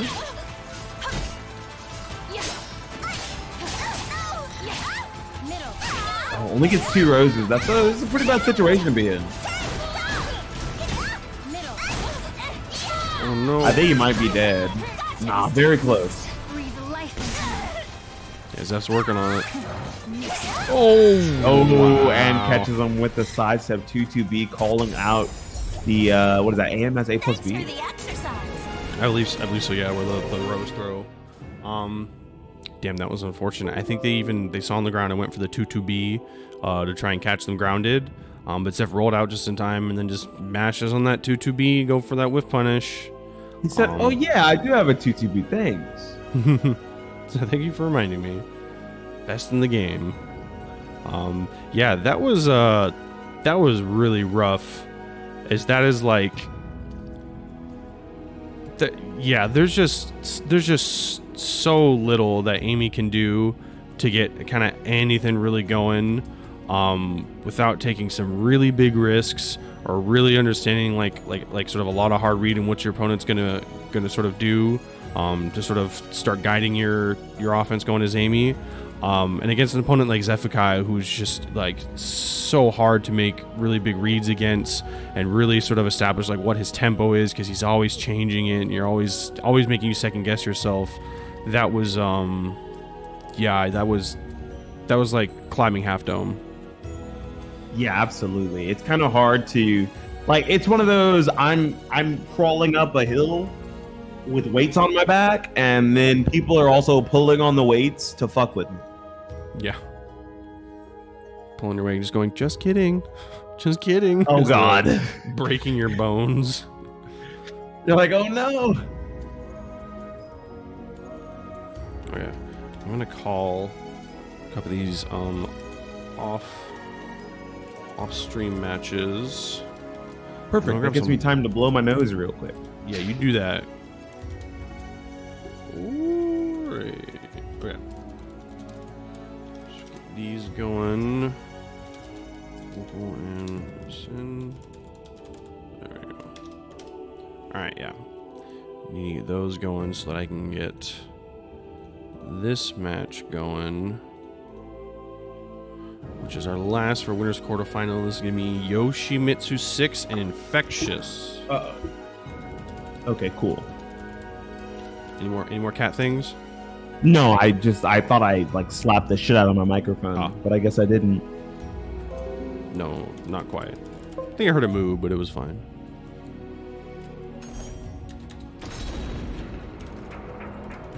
Why are you guys talking about Melee? Doesn't Nintendo hate you guys? Stage of history retold. I mean, out of all the shit I keep hearing that the community, both game communities have kind of done to each other and other things, sometimes I understand why Nintendo's not the most trusting of them. Yeah, and Nintendo just doesn't like people like Nintendo hates esports. No, they have a phenomenal Pokemon League and a great Splatoon League. They just don't like you guys. Yeah. All right, cool. They're already I here. think they even had like a Mario Kart side event at an Evo because it was sponsored by Nintendo one time. It was pretty funny. Interesting. All right. I'm gonna grab water real quick. That's a good idea. They're talking about Melee, by the way. Lazy D does not play Ultimate. What the fuck? He plays Melee. As the Call of Duty players would say about Fortnite, that's a children's game. We play the man's game. But right now, we got the real man's game on screen. We got some SoulCalibur 6 action. Yoshimitsu 6, of course, versus Infectious. It's going to be a great matchup. Of course, you know, this isn't one of those matchups where you get in on Ivy and then you just win. Because Infectious is a fucking demon. This guy will swing on you and mash on minus frames and make you look like your turn is not your turn. He did it 3 times in a row already, and he's going to continue to do it. Right? Yeah, nice. That was really smart. Get the bar. Just close out that bar and get as much meteor as you can, because that round was kind of not going to win. Okay, very nice stuff. Getting that 6/6 A plus B. All right, I'm back. Oh, and the Damn, did it. Yeah, so nice. He did it twice. I think that's death. Because he's going to be able to combo all 3 of. Yeah, unfortunate. That combo does no damage, and it's really funny because it doesn't need to do damage. Like, it's just like, oh, yeah, we're scaling to 1 damage per hit here because we know damn well you're going to ring them out. Oh, that's a lot of good wall carry or ring out carry, I should say. Oh, God, more ring out carry. Doesn't fit. I think he just wanted resets upon resets to just kind of feel good. I think he blocked. Oh, almost.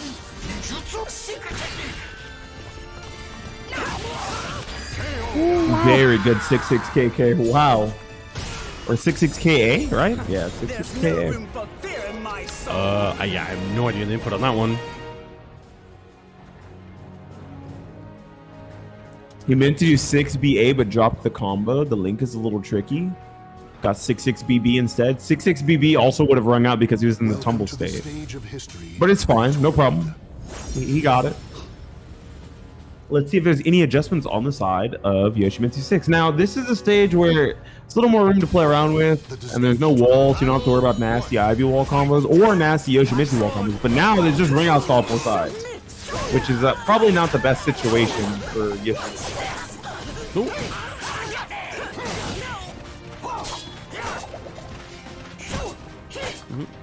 I would strongly advise not being the fuck over there. I would strongly advise backing the fuck up. Yeah. Normally as Yoshi, you got enough of that meter going, you're like, you're near the ring edge, it's time for you to die. Ooh, okay. I guess he wasn't expecting it to confirm. What the fuck? Yeah, this game sucks. May I just say?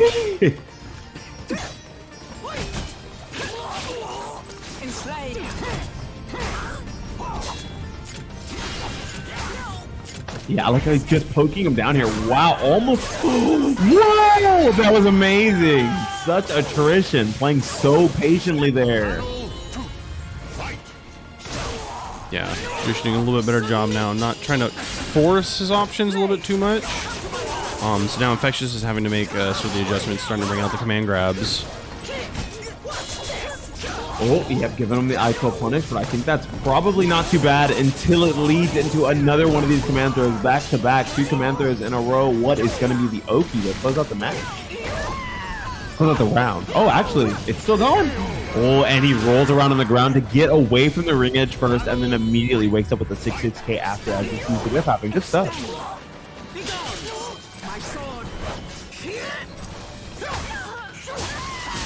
Ooh, nice catch on the back turn B plus K or the 2B plus K, whatever that is that forces the Ivy back turn for the lethal hit. Oh, and he just goes for it again. Submit.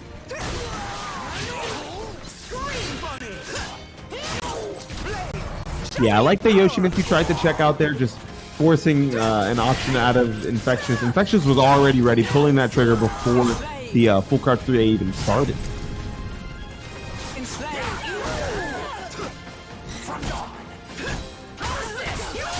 Oh, big damage. Oh, doesn't commit to it, does it too slow, so he doesn't actually get the hit confirmed. That was counter hit, so that could have been a full combo confirmed. Gets in with the running case. Yoshi 6 rolls out of the command throw, thankfully. Oh! Ooh! What is Infectious D doing pressing buttons over there? Yoshi 6 out here avoiding the puddle and getting the ring out. Minus 16, yeah, gonna have to pick a different punish because Yoshimitsu isn't tech crouch for the entirety animation of that.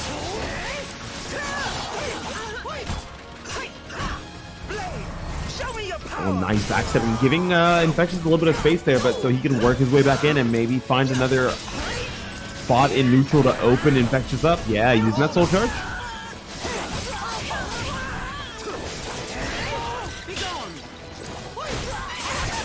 Nice, go straight into Dragon. Yeah, I like that. And now he gets one mix here.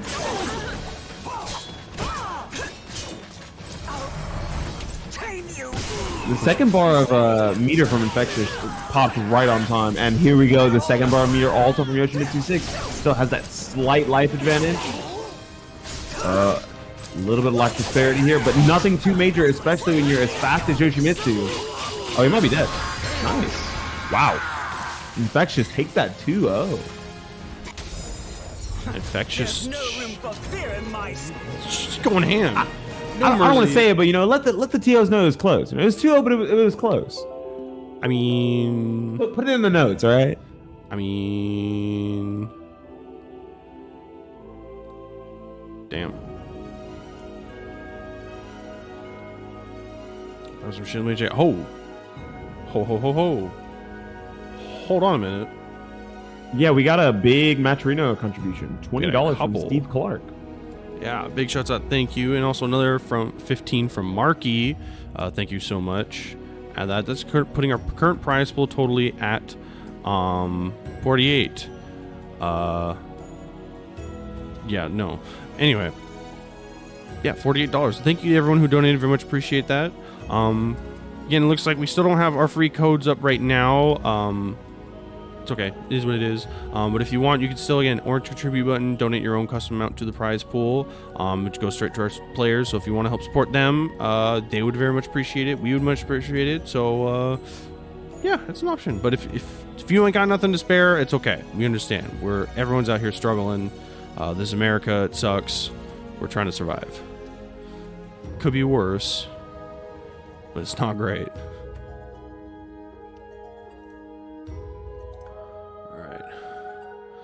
And then we got, again, NEC is coming up this weekend. It's the next big event.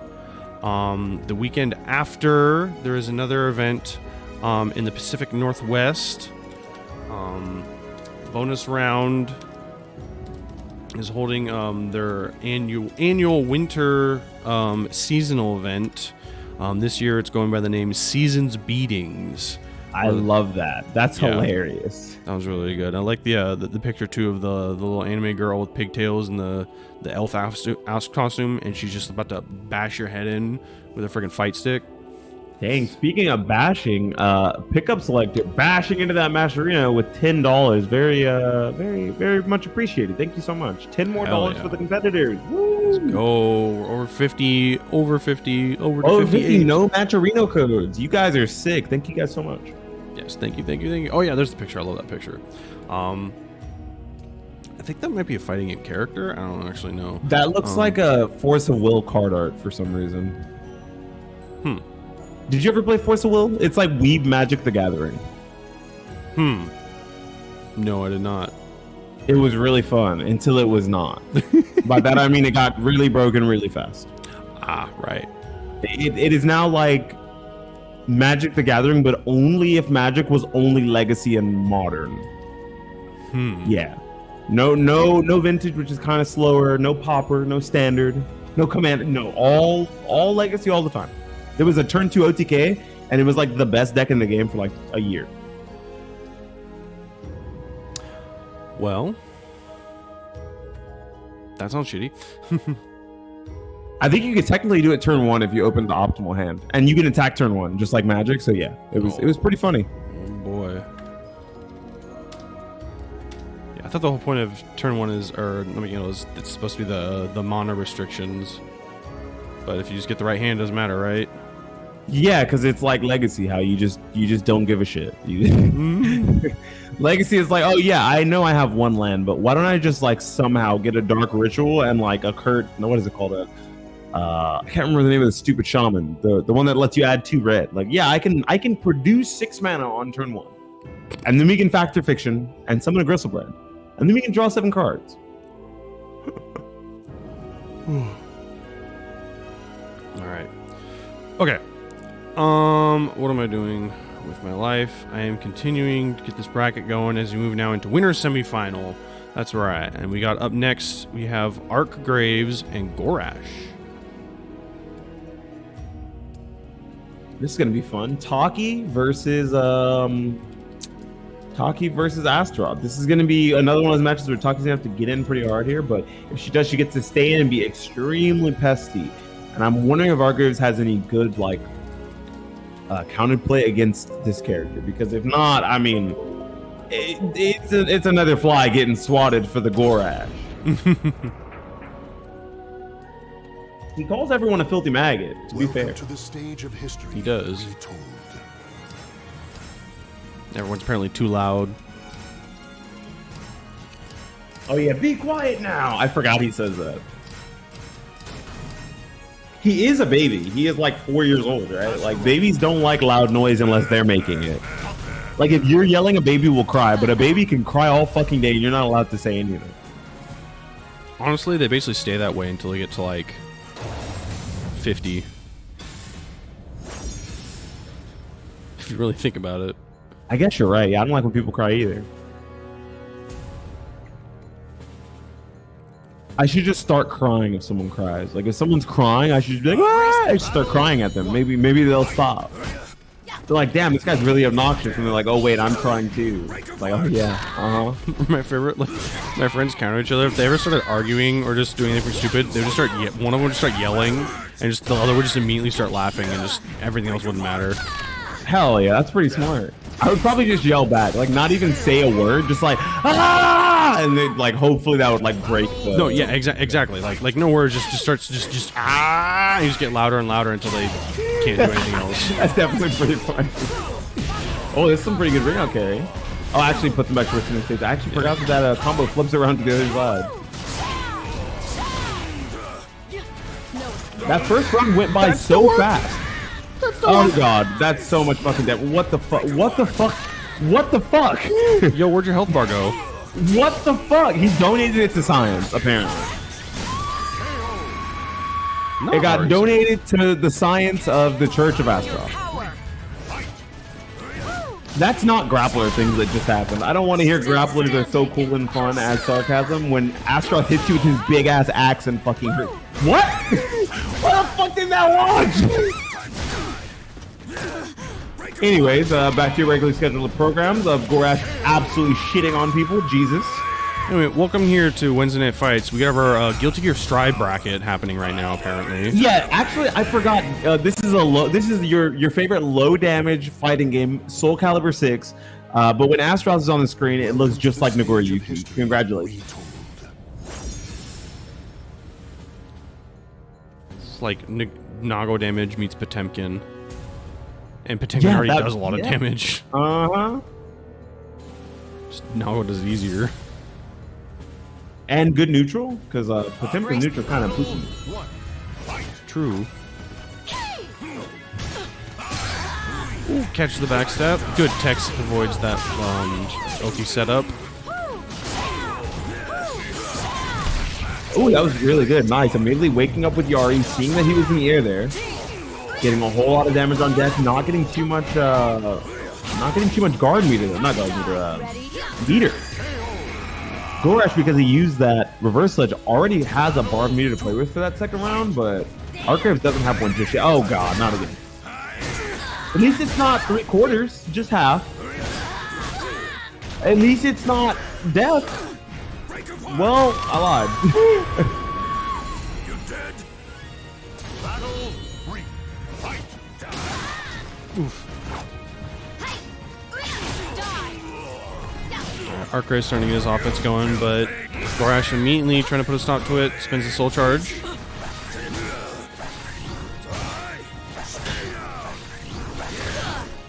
Jeez, just all these cancels and ends off the soul charge with plus frames. I really like that. That was pretty smart. Yeah.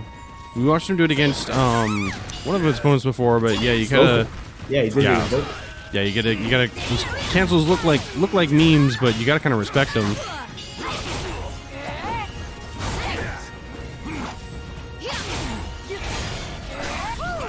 Ooh. Oh, so close. Uh-oh. Yeah, you eventually you're just gonna guess wrong on a throw break. Feel your power.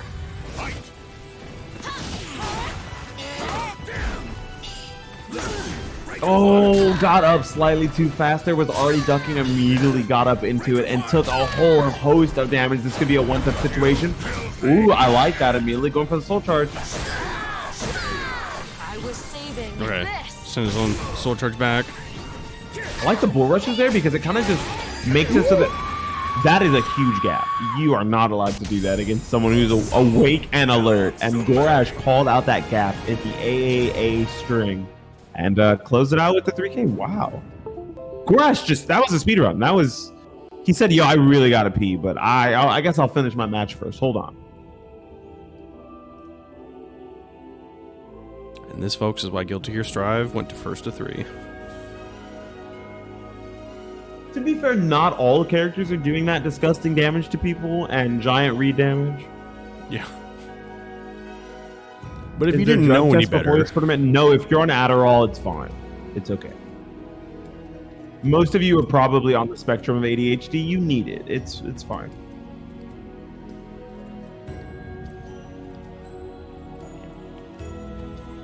damn, I didn't know we were doing speed runs here today. But geez. Yeah. I don't think we've seen a faster match on WNF. I'm not even gonna lie. I think that may have been the fastest match we've ever seen on WNF. You may be right. We've come. It's just, it was just, there was so much big damage. Like, it didn't even feel like there was a lot of neutral being played. It was just, I'm just tacking on damage in every instance I can until your life bar disappears. It's like, I'm just gonna make you guess for your life over and over again, and either you're going to die or I'm going to die. Do you remember the copy pasta where it was like, man, I hate going to locals. There's this guy who's always yelling at me about Magneto mix and saying, guess, white boy, guess. And then they made one with X. I think we need to redo it for SoulCalibur. It's like, man, I hate going to WNF. I have to play against Gorash round 3, and all that happens is he stands in front of me, mixes me with throws, and says, guess, white boy, guess. Oh boy. It Honestly, made me full charge grab twice for some reason. The second time, I actually didn't think it actually worked. The first time I got ducked. Damn, that's crazy. You're like, oh, I didn't mean to do those.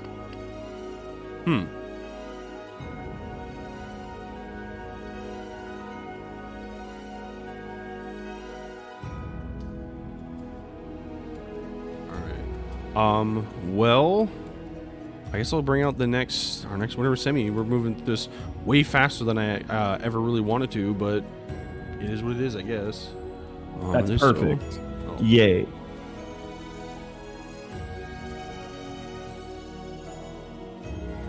Oh, wait, I'm waiting on. I think Yoshi meant to finish it up, so I'm waiting to see what the score is for that, so I can keep another part of the bracket moving.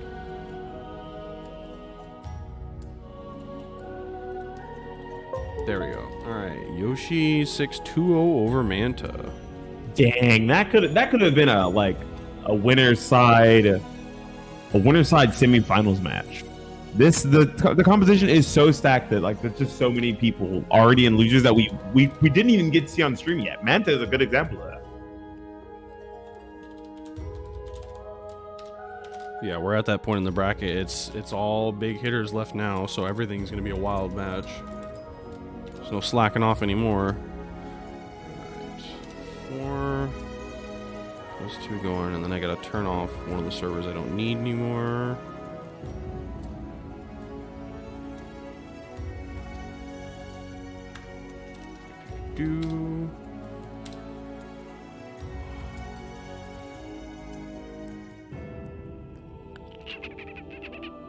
No, I don't need to update that. Okay. Plan. All right, cool. Let's turn that one down. Save me a bit of money.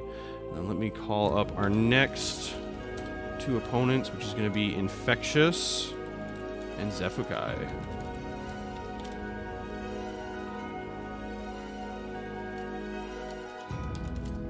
This is gonna be a fun one.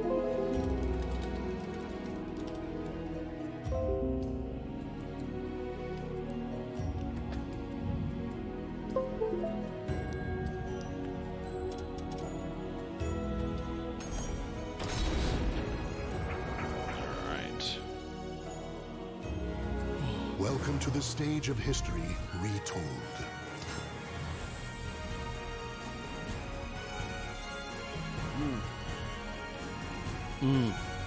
Oh, water. Oh, I love water. Stay hydrated, folks. Drink water. Yeah, the exact opposite of what do they say in that beer commercial? Stay thirsty, my friends. The exact opposite of that. Stay hydrated. Yeah. Yeah, if you think about that commercial in the right sort of context, yeah, it kind of makes you go like, wait, the whole point of a drink is you don't want to be thirsty after. So but it's alcohol, so you are thirsty after. Yeah.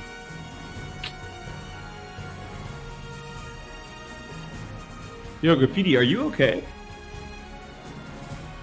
Man, you cannot spell today, dude. Yeah. Oh yeah, that's right, chat. What are all the Game Awards predictions? My prediction is that somehow Sifu wins fighting game of the year, even though it's a fucking single player game. Somehow Sifu's gonna win. I would take that. That'd be funny. Just for the lulz. It should probably be King of Fighters 15, even though I think that game is also a hot mess. There was just no good fighting games this year. I love DNF Duel, but I'm not going to be like, yeah, DNF Duel should win fighting game of the year, bro. No. Well, and especially if I want to see when does the patch update come out? No, December 2022. Okay, so it does come out this month. Yes. Because I'm throwing hands if Sifu wins. Get ready to have to fight somebody. Because I've heard this DNF update is going to be interesting. Yeah, people called it a Kusoge before, and it wasn't. It was actually a pretty tame fighting game, except for randomly sometimes you would just fucking die to Striker or Dragon Knight or Hitman, right? Like sometimes, they just full resources, low health, awakening, they just fucking kill you, right? Sometimes it happens, whatever, play around it. But they just gave everyone dumb bullshit now. So you asked for Kusoge, you're gonna get it now. Congratulations, everyone. You guys made the game even more absurd. I guess SoulCalibur 6 is kind of the same way, right? Like the top tiers at the very beginning were super fucked up, but everyone else was kind of fine. And then they said, you know what? Let's just make everyone almost as fucked up as season 1, but not that good. Like we can't have like 6-6A as well plus on block anymore, and like IVCS going half stream, but like we can get pretty close. Yeah, I was gonna say, except Aswell, we're just gonna nerf the shit out of him. He deserved it. It's fine. Aswell was fucked up. Yeah, they didn't nerf enough. Yeah, Aswell was fucked up. He was a boss character for no reason. Like they actually, whoa, that doesn't combo. Oh, ooh, that doesn't punish. Whoa. I'm actually not too surprised by that now that I remember. You have to be pretty up close for that to actually punish.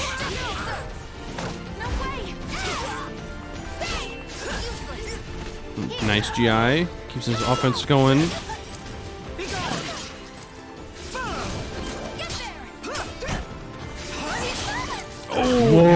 somehow fell right back into it. Unfortunate. Yeah. Ooh, very good. Getting a lot of good knockdowns. Keeping this Oki pressure going. Alright, using that 668 to stop anything that he wants to do as on approach. And that's it. Ooh, is that gonna? That is a punish. Okay. Yeah, they Not gonna kill though. Very close. You were saying? Oh, fuck. You were saying? I too cannot afford to lose. Jesus. Yeah, that was just, I think just barely, like within a couple points. I would definitely, like, I haven't drank in like 5 months, but I would definitely drink again after getting hit by that. Like thinking, yeah, I'm probably alive. And then you die, you're like, I've seen some shit, kid.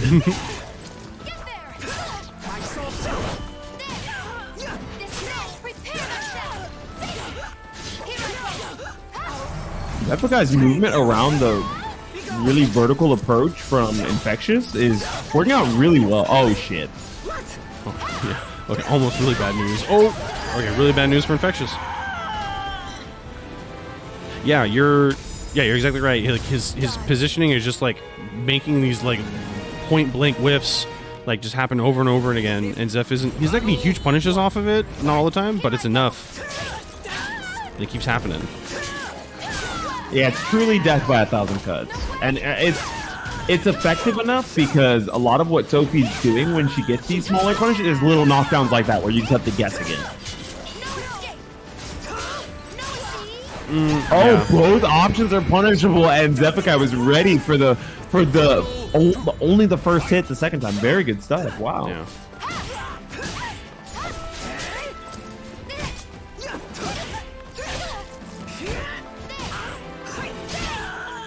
Back to the 3B. That slide back to the end of the 3B. More than enough to get a pretty sizable lead here now. There we go, doing a good job waiting for Ivy to spend her frames of recovery on a long-range move to try and fence him out. And then he takes his turn to get in, usually using 668, prevents him from mashing any defensive buttons. I love what Infectious decided to do there, though. He said, you know, Zephyr guy's really killing me on this far-range scrap where I'm stuck in recovery. Let me just run up with a 3A. And he did it, but it hit, but unfortunately just wasn't enough to kill the tempo and momentum that Zephyr had already started in that round 1.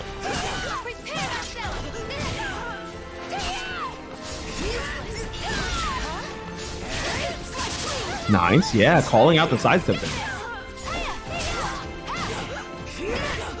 Yeah, 668 is just such a hard tool for Ivy to deal with.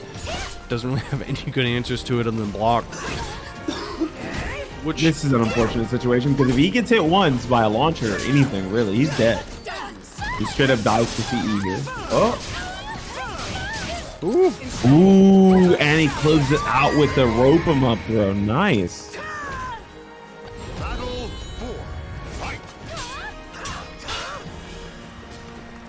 Infectious finally putting himself on the board here.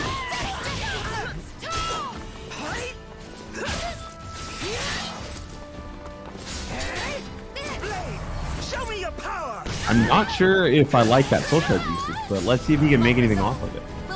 yeah. Oh, it's the counter hit. Surprising that it actually didn't say counter hit. I don't know if Zeph was trying to step through it, didn't expect the second hit of it, so he like did a sidestep or something, but it definitely hit him. Whoa! What the fuck was that hitbox? Okay, I know Zeph pressed the button, but even still. Oh yeah, he did. Yeah. He sidestepped into 668, so like 3-3K. But I mean, he was all the way behind that bitch. That was pretty fugly. He was all the way behind her, and for some reason that decided, you know what? It's still gonna hit you. And I was like, I guess, but it didn't matter. Bro, this fucking game.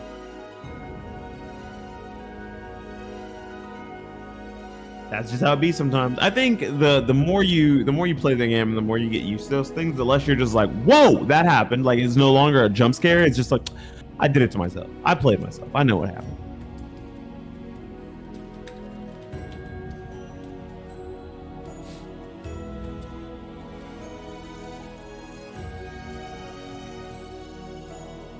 I'm receiving important information.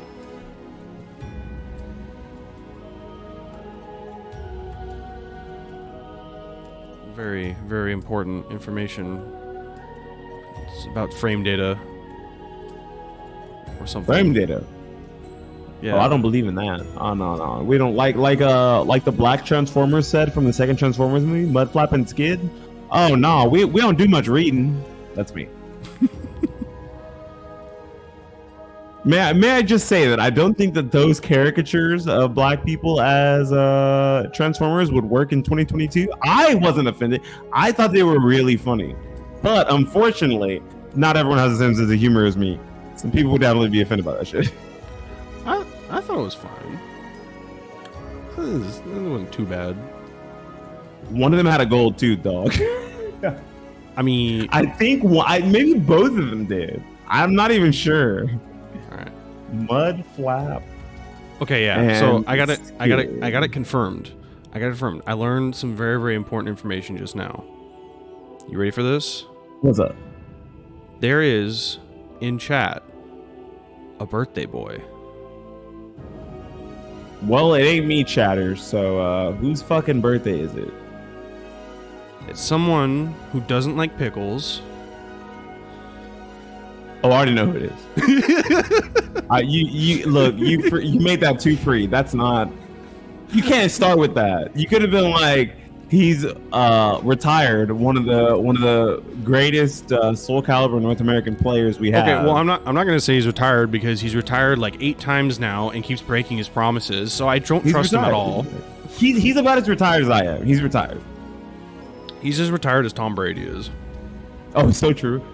Yo, his Tom Brady's kids actually just have to play, the NFL games to spend time with their dad. That's the only way. They're like, I'll just play my dad's team. That's the only way I can spend that time with dad. On the field, just absolutely zero love. Oh boy. But anyway, yeah, for those of you not understanding my stupid cryptic memes and shit like that, the one and only AO Boom, one of our favorite top tier players, tournament organizer, teacher, memer, yeah. What's and pickle hater? You can't forget about pickle hater. Yeah, professional pickle hater and mayo hater. Okay, not liking mayo as a black man, I understand. It's fine. Totally, absolutely acceptable. That's A-okay. I'm not even mad about it. But pickles, bro, pickles go so hard with barbecue, dog.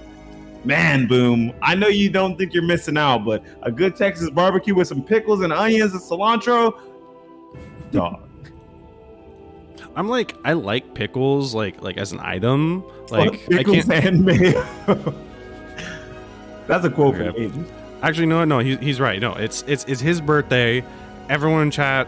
I want everyone in chat say fuck pickles and mayo. He's right. Yeah, everyone type in chat. Happy birthday, Boom. Fuck pickles and mayo. And then go tweet that to him on Twitter. But anyway, yes, happy birthday, Boom. I like. Okay, sorry. Let me. Okay, now I can finish after the happy birthday. I like pickles as an item. Is in like they're good on their own, but there's very few items that I like actually enjoy them like mixed into anything. Like there's maybe a couple sandwiches I'm okay with, but like I don't like pickles on my burgers.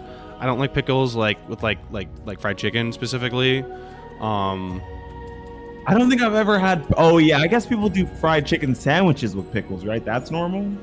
You can, or sometimes you get like the little like dill pickle on the side.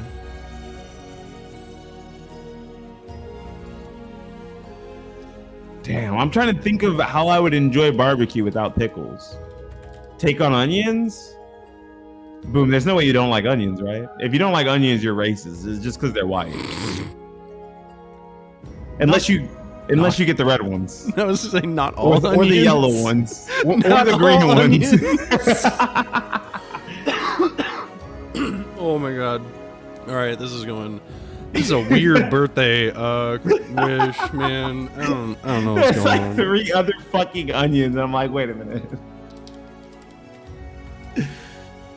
Alright. Anyway, I am going to continue this bracket, and we're not going to just stop everything. Alright, so infectious and pheromontrous are gonna go on off stream, as well as Arc Graves and Incendiate.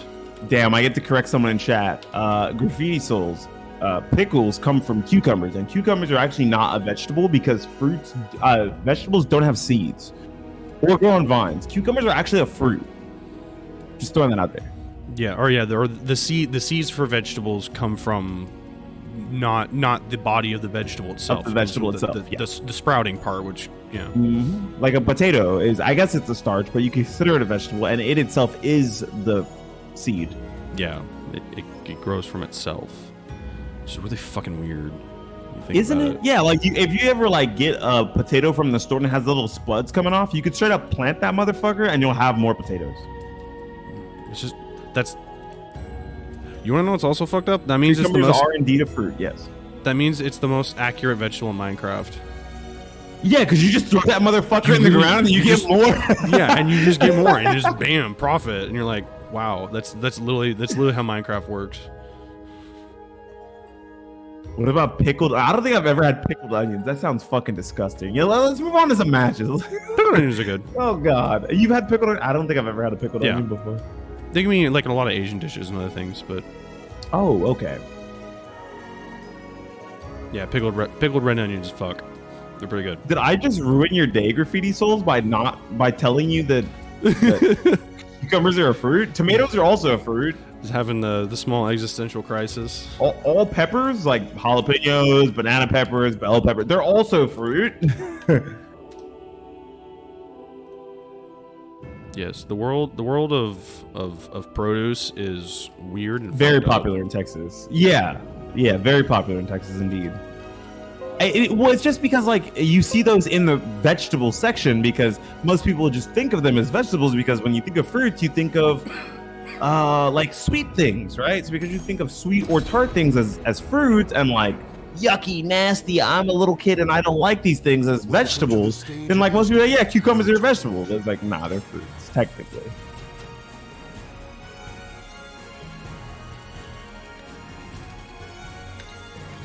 This is why I don't trust like that anymore. I'm sorry.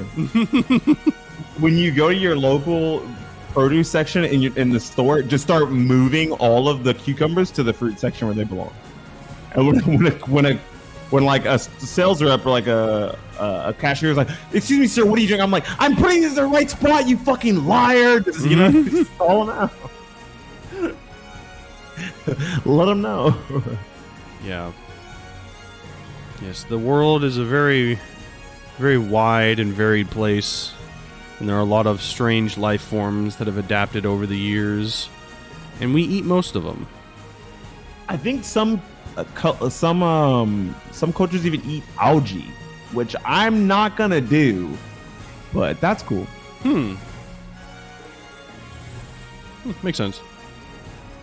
Yeah, I didn't talk about the culinary classification. I talked about the actual botanical classification, which is what you know anyone who studies fruits and vegetables is gonna say.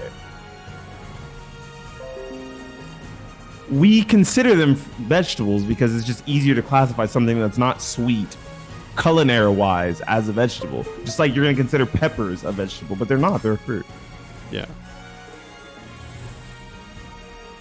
Science is fucked up. But anyway, it's like in the South when you... Oh, yeah, go ahead. Oh, I was going to say back to the original point. Fuck pickles and mayo. Yeah, definitely. Remember, today it's all about no pickles and no mayo. As a matter of fact, I'm going to make a sandwich as soon as I get off before I go to sleep, and I'm not going to put any pickles or mayo on it. I'm just going to post a video of me just, like, dumping mayo down the drain, pickles in the trash can. Oh, shit. That's probably not an expensive birthday present to like send boom. Just like dumping mayo in the trash. Me just wasting like $5 worth of food. Damn, mayo's $5? Plus I guess it's made with eggs. It's probably kind of expensive, yeah. Can't be. You know it's not expensive? 2-2-B. Cheap, as a matter of fact, is a great way to describe 2-2-B. Damn.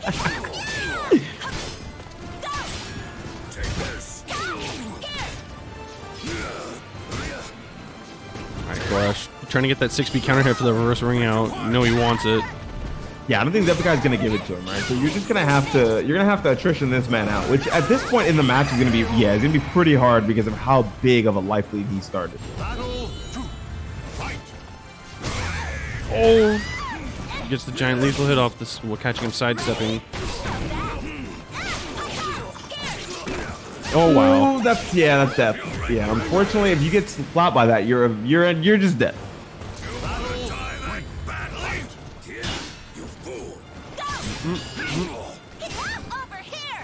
Yeah, 2-2B so good.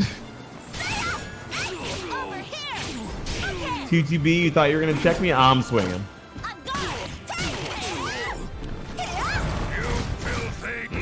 yeah. So Gorash already has a lot of meter to work with. He needs to use a little bit of it, try and get something going. Tries to armor through, but the Commode recovers too quickly. Zeph playing the patient waiting game. Oh, uh-oh. That's pretty good. Nice. Almost completely evens up that life deficit. Yeah. Okay, evens up that life deficit.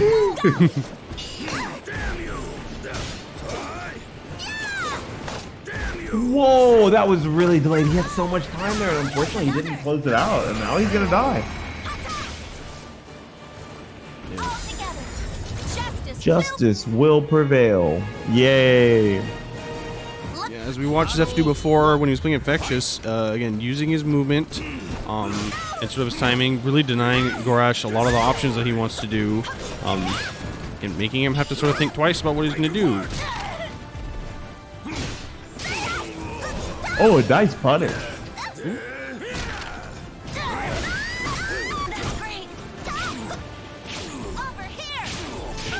resets, gets the 4K knockdown. Yeah, he's definitely getting a lot of pressure off of just like little hits, turning every single one of them into like just a frame train. So now it's gonna be a one mix situation for both of them. If either one of them wins this, they basically, yeah, that's it. Ooh, and then he uses the 6K, which is unfortunately minus 12, punished by that 5AA. Yeah, I don't think he was ready for the option after the RE finished. And so all of a sudden he blocked him. He's like, oh, I blocked a move. Delayed reaction.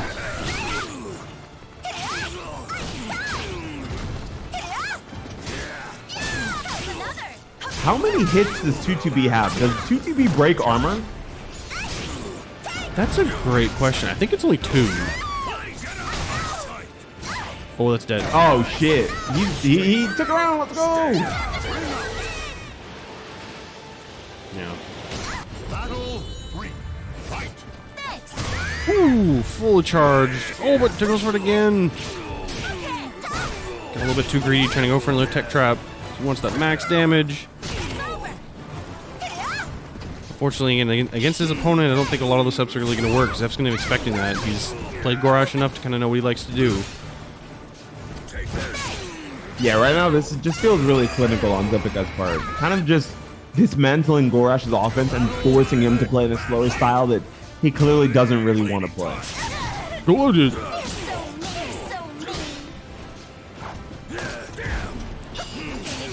Uh-oh. That was a lot of damage off of that Yukimi trap. Yeah.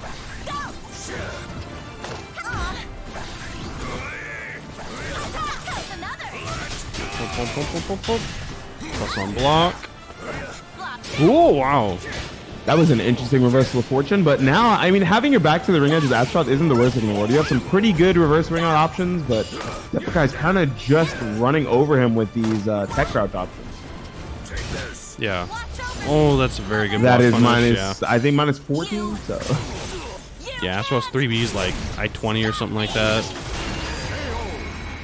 It's still pretty minus on hit, or block. So yeah, Zeph will still take that second one. Yeah, Battle 1. Fight. yeah, I think Zeph is just doing a good job. Again, just sort of nullifying a lot of what Gorash wants to do. Not that Gorash is being discouraged from trying, but I think he's, again, a lot of his options are being a little bit too obvious, and he's got to try and find something a little bit sneakier to start really getting Right now, all of his going. offense is just being stuffed by Zephyr's really small pressure. Like, it's not even really big things that he's using. It's just a whole lot of small things that just happen to work out well against. Oh, he's dead. Oh shit! It doesn't actually ring out. The corner. The little gargoyle? statue. Yeah, the little gargoyle friend. Shame. I guess you could call it a friend for Zephyr, but it's definitely an enemy for Gorash. That gargoyle, fuck that gargoyle. That gargoyle is either your best friend or your worst enemy. Yeah, but like things like that, yeah, is having like that good reaction to anytime he's trying to do the crybaby. Or again, a lot of the step ducks that Zeph's is doing are just, again, a slightly delayed 3B will beat that out right out of the way and can give Astaroth a lot of damage. Oh, the cancel! Was he able to cancel that in time? Oh, not only cancel it in time, but also make the 3B complete. I mean, the CE completely whiff anyway. Yeah. Oh, is that dead? Oh yeah. Oh yeah, that's dead. Oh yeah. There we go. Hey there. So now he's starting to get just a little bit more interesting and tricky, like fading some whiffs.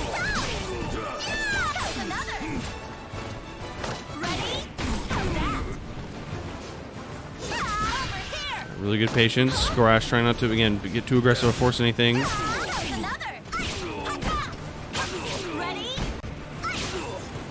Ooh, that was scary. Stuck here at the ring edge. Yeah, unfortunately, just using that 2-2B to finally get through all of that pressure. And Zephyr was ready for it with the 2-2B of his own.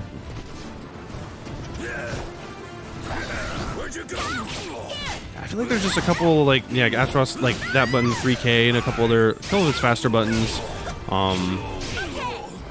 That can help a little bit more that maybe Gorash would be using more in the situation. I think maybe he's just a little bit hesitant to. Some of them are a little bit unsafe and, again, don't really net much. And so he's worried about losing the attrition war, maybe. I'm not entirely sure. Ooh, good duck on the string. Especially against a character like Xianghua, who can get so much off for small pokes like that.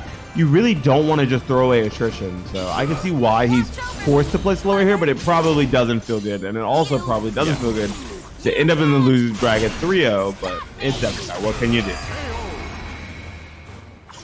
Yeah, kind of hard. It is Zephyr. Justice will prevail. So anyway, well, Zephyr will take that winners final 3-0. He'll advance. He'll be waiting now in Grands, while Gorash is going to go down and sit on the losers side of that. And we'll wait to see if he can get another chance. But he will have to go through one more person, who we're going to find out how that is after we find the next winner. two matches. Yeah, the winner of these next two.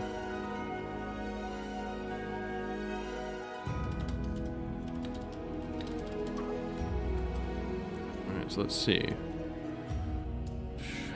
Alright, so as we move forward, Pheromontris will take his match 2-1 over Infectious, eliminating Infectious and allowing Pheromontris to advance towards 4th place.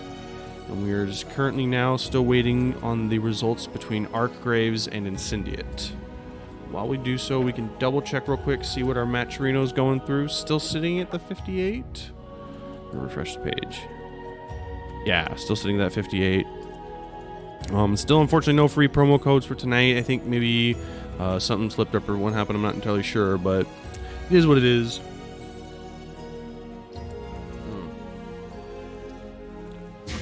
Oh, water. Anyway, shouts out to everyone who donated. Again, Palm Trees for the $5, Rotary Liver for $1, Marky for $15, Steve Clark for $20, Pickup Selector for $10, Jackie Chan earlier for $7. Thank you all so much for bringing our current pot total up to $58 for our top 3 players. If you would like to make that number go higher yourself, you can go to the Matcherino link in the chat, typing !Matcherino. You can click the orange contribute button after creating or signing into an account, and you can, via PayPal, donate your own custom amount to the prize pool, however small or large you want to, if you are so feeling. Again, if you don't have the funds, you're not comfortable doing it, absolutely no reason to. It's totally 100% voluntary. But again, if you like what you're seeing and you like the players and you enjoy watching them, it's nice to support them. So you can give them a couple funds just to help them out, especially because a couple of these will be playing at NEC this weekend over in Cherry Hill, New Jersey. And pretty much all of them will have to travel a little bit for them. So helping a couple of them recuperate some of these travel costs will be very nice for them. Travel still ain't cheap. It's gotten a little cheaper since COVID, but We're still in that post-COVID era, so Kind of. have fun. My girlfriend and I were again looking at the tickets back to Asia for like winter time, and oh boy, have the prices gone inflated. Because it's basically like the first full year where like a lot of the Asian countries are now officially like opening up. Yeah. And so all of a sudden the tickets just skyrocketed like $3,000 to $4,000 and shit like that. It's bad. So For one ticket one way or for round trip? round trip. Okay. All right. You scared the shit out of me. I was like, no.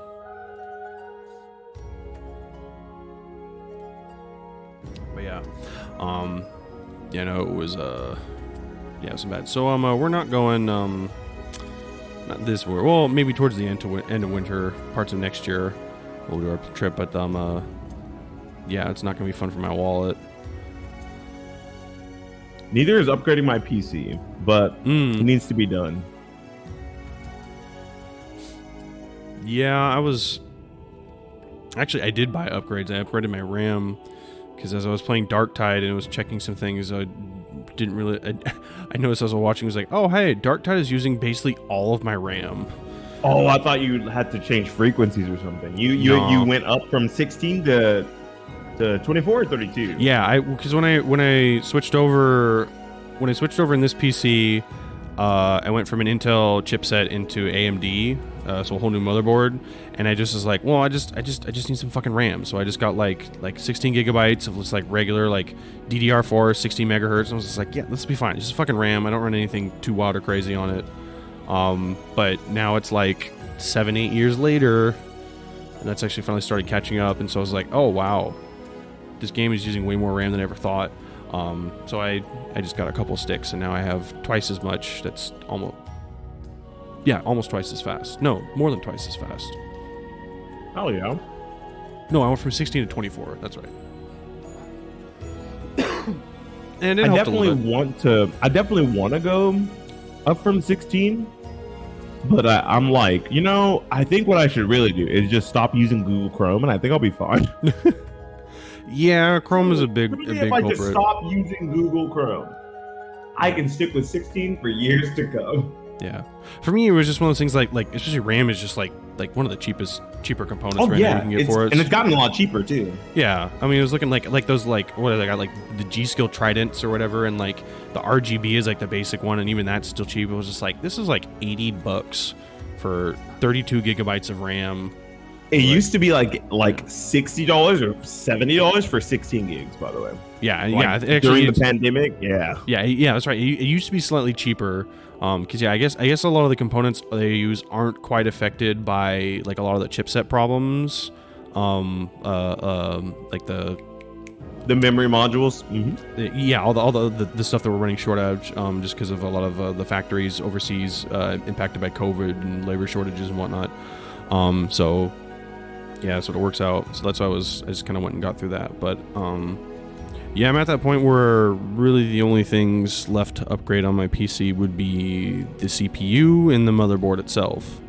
And I'm not really I don't really have anything to really justify doing that yet, as both of mine are working fine enough.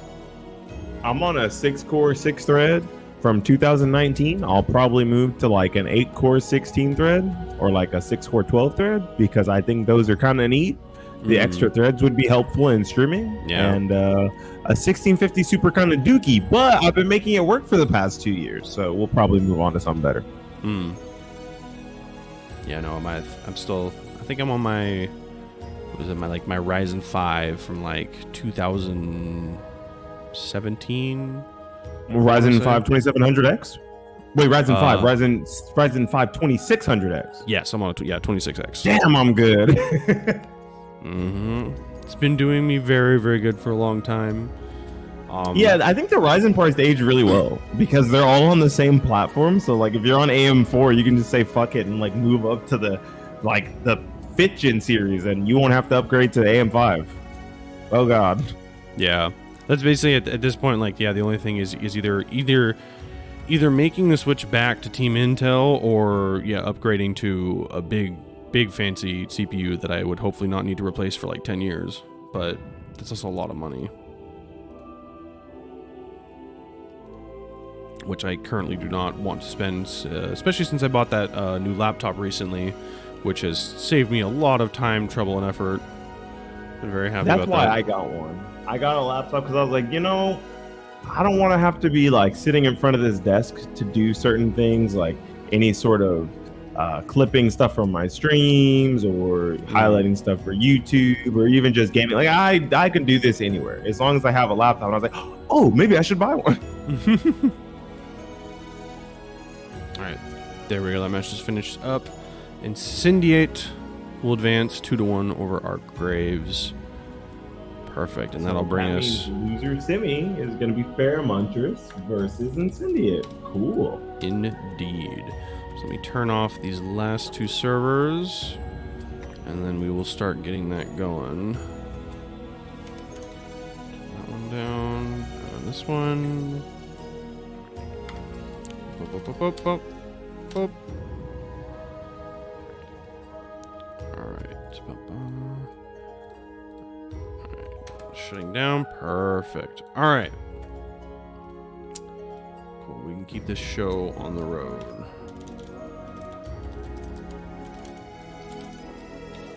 Alright. There we go.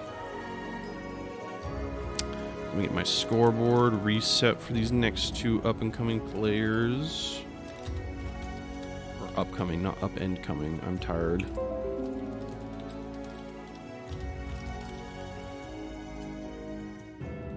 Your brain ever get tired and just like say extra things just because it feels like it can? Yes, all the time.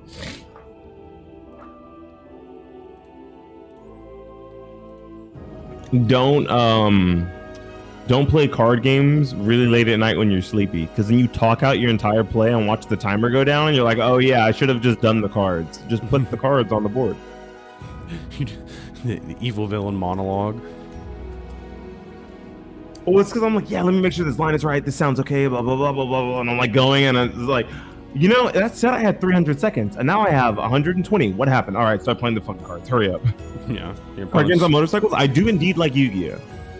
It's a fucked up game, and it's not for everyone. It's not for the faint of heart. If you like dying in one turn, you won't want to... Yada Lock is banned. Yada Lock is banned. Shut up.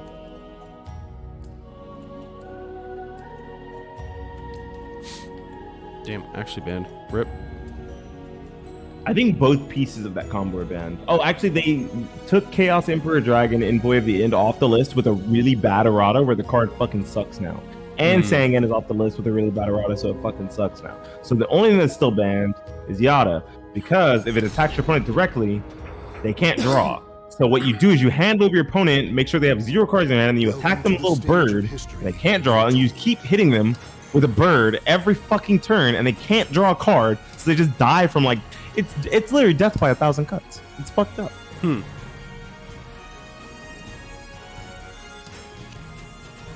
There's so much fucked up shit in Yu-Gi-Oh! I don't play it. In Yu-Gi-Oh! I don't play.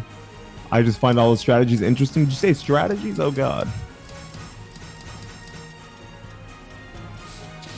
But he's right. That's... I've got the same sentiment as Joker. Is just seeing all the weird shit. Yeah, I see people do Kusoge level shit in Yu-Gi-Oh! And I'm like, this is fucking cool. And then I like watch actual tournaments, and I used to play in tournaments for the game. And I'm like, this is boring. Because like the turn 1 board is the same for every deck, even though they're not the same archetype. They just want to end on the same powerful generic monsters, and it's like, this is whack. Ooh, speaking of powerful generic things, grabs. Specifically Ivy's, the CS. Oh, nice. That's break from Pheromontress. I don't know if he's dead here. Yeah, he's not. He'd have to tech there, and luckily Incendiate already has all these tech traps down, knows that he can't tech in certain situations. That's... no. Are we trying to count ring outs? Is that what's happening? Oh, speaking of ring outs. Ooh, Incendiate very lucky to get away from that situation. I thought that was actually going to hit. I think I'm just tired enough. I keep just like, oh, he got launched in the air. He's getting rung out. Do we see either one of these characters hit someone near the ring edge and we're like, pack it up, boys, go home, it's over? Yeah, basically. It's that time of night.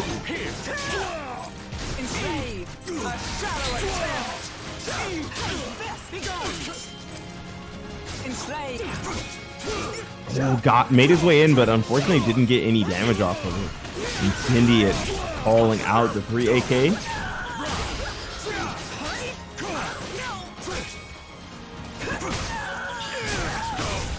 Oh, Fairmunch is spinning the curse here, getting huge damage, kind of getting rid of some of that life disparity. Spends the soul charge. Oh, but gets countered. Oh. Damn. You know, they said Zos is supposed to be the one stopping movement, but Ivy said hold my beer.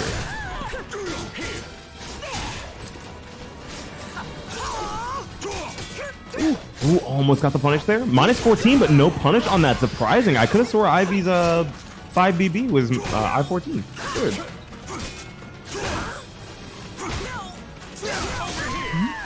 Ooh, the small war of attrition, and he closes it out with a giant sure you can. Jesus, we got Rio on deck.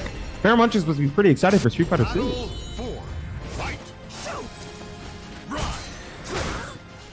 It's like I-16. Oh, okay. Then yeah, I can't punish that.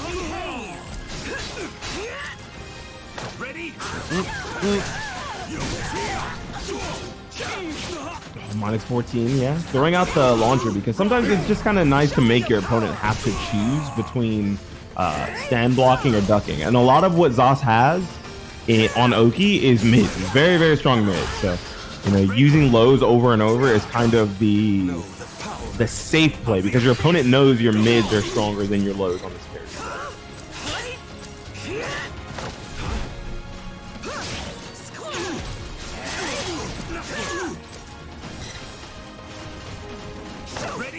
Ooh, nice. Is he gonna spin the curse here? Nope, still not yet. Yeah, trying to spin it there, hoping to get something. Ooh, good sidestep. Pretty much just doing a lot of movement in these matches. I would call that a hero burst, but like he's up around. Yeah, so it wins him the game. That's a pretty good position to use that bar of meter.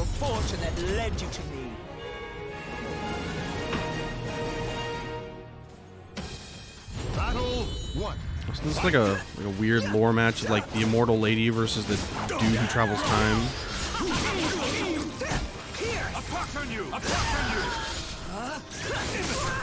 Does he travel time, or does he just reincarnate? He technically reincarnates. Oh, is that how it works? Yeah, he doesn't travel time because he's been in like different bodies. Like he's looking for eternal death. He's actually just an emo kid that sits in the corner during lunchtime. I see.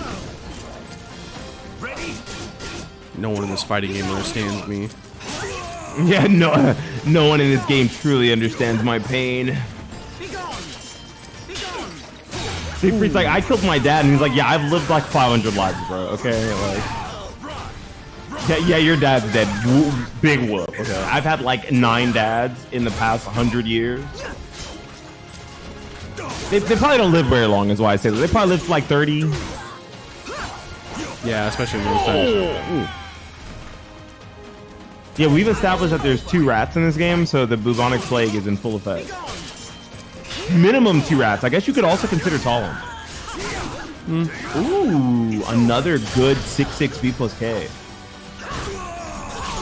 I'm not sure why Pharomontress thinks to use that move in this situation where he's I guess it's specifically for the read of the auto GI, which is pretty good, and it's also safe. Minus 10. So I can't really punish that. Very much is not afraid to just run up into Ivy's face and just keep that sort of range between them very close.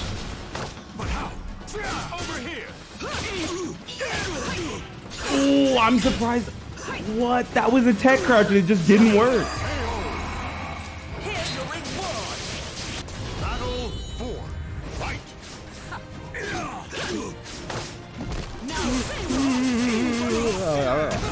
Felt that. Right. Ooh, good. Gets the whip punish. Yeah. And pushes full screen too. That's pretty good. Now they get to bully without having to worry about Zoss being able to fight back.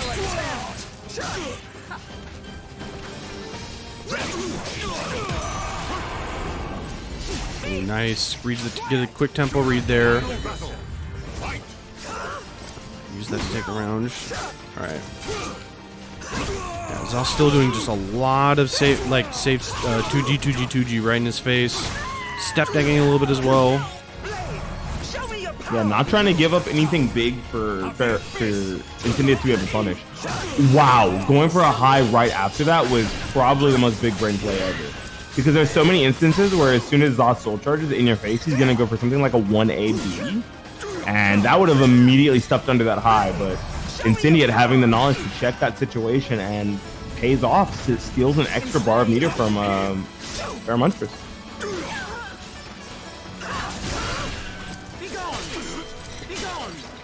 Oh, nice. Yeah, weaving through that. If you only get hit by the first hit, it actually is a 4K lethal hit.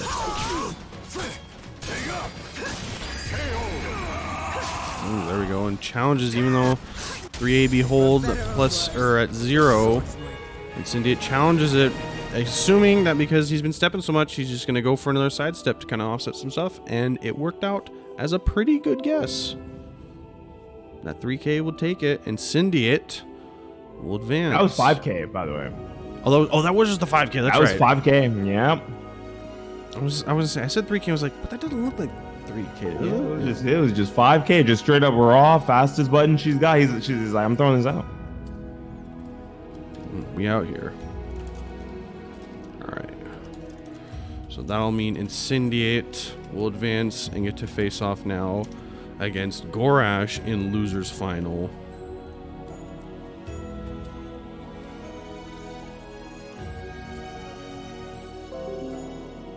Home stretch chatter. So if you guys are still awake and want to contribute to that Matcherino, unfortunately there is no Matcherino codes, but you know, you can always hit that Matcherino with a direct contribution of a couple bucks if you would like to give these competitors a little more to fight for. Welcome to the stage of history retold.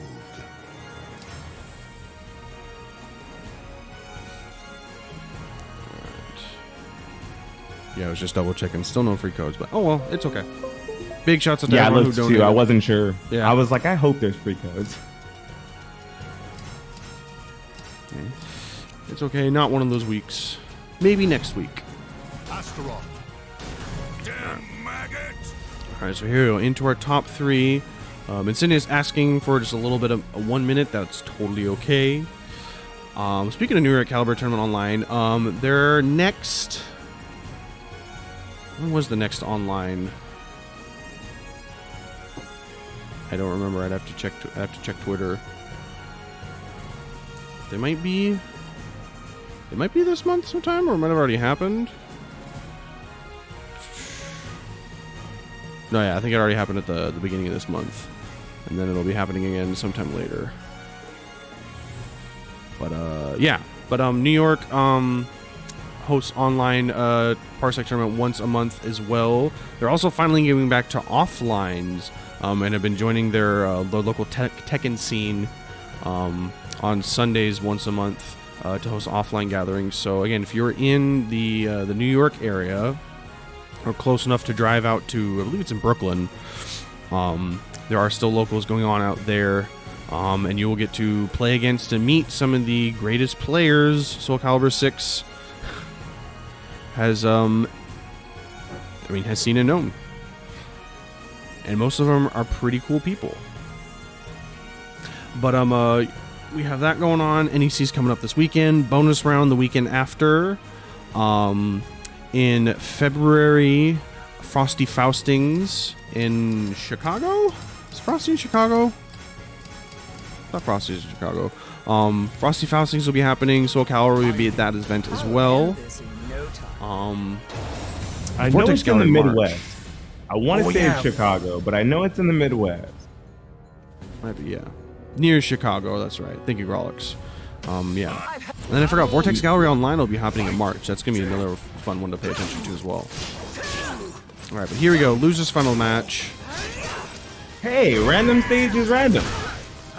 Completely. Ooh. Ah, it's fine. Either Yeah. Ooh. Protect anyway. Was that bait? Oh, Was that fuck. bait? It had to have been. He's a master baiter. Jeez. Lamau. Lamau. Lamau. Oh. Oh.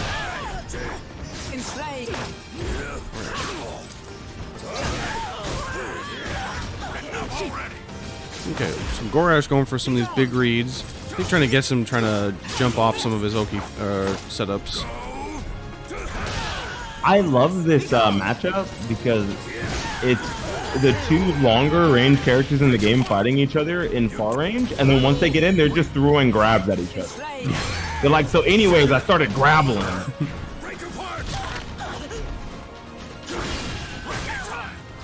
I don't know what this lady's problem was, but she seemed very angry, but I still threw hands even though she was half naked.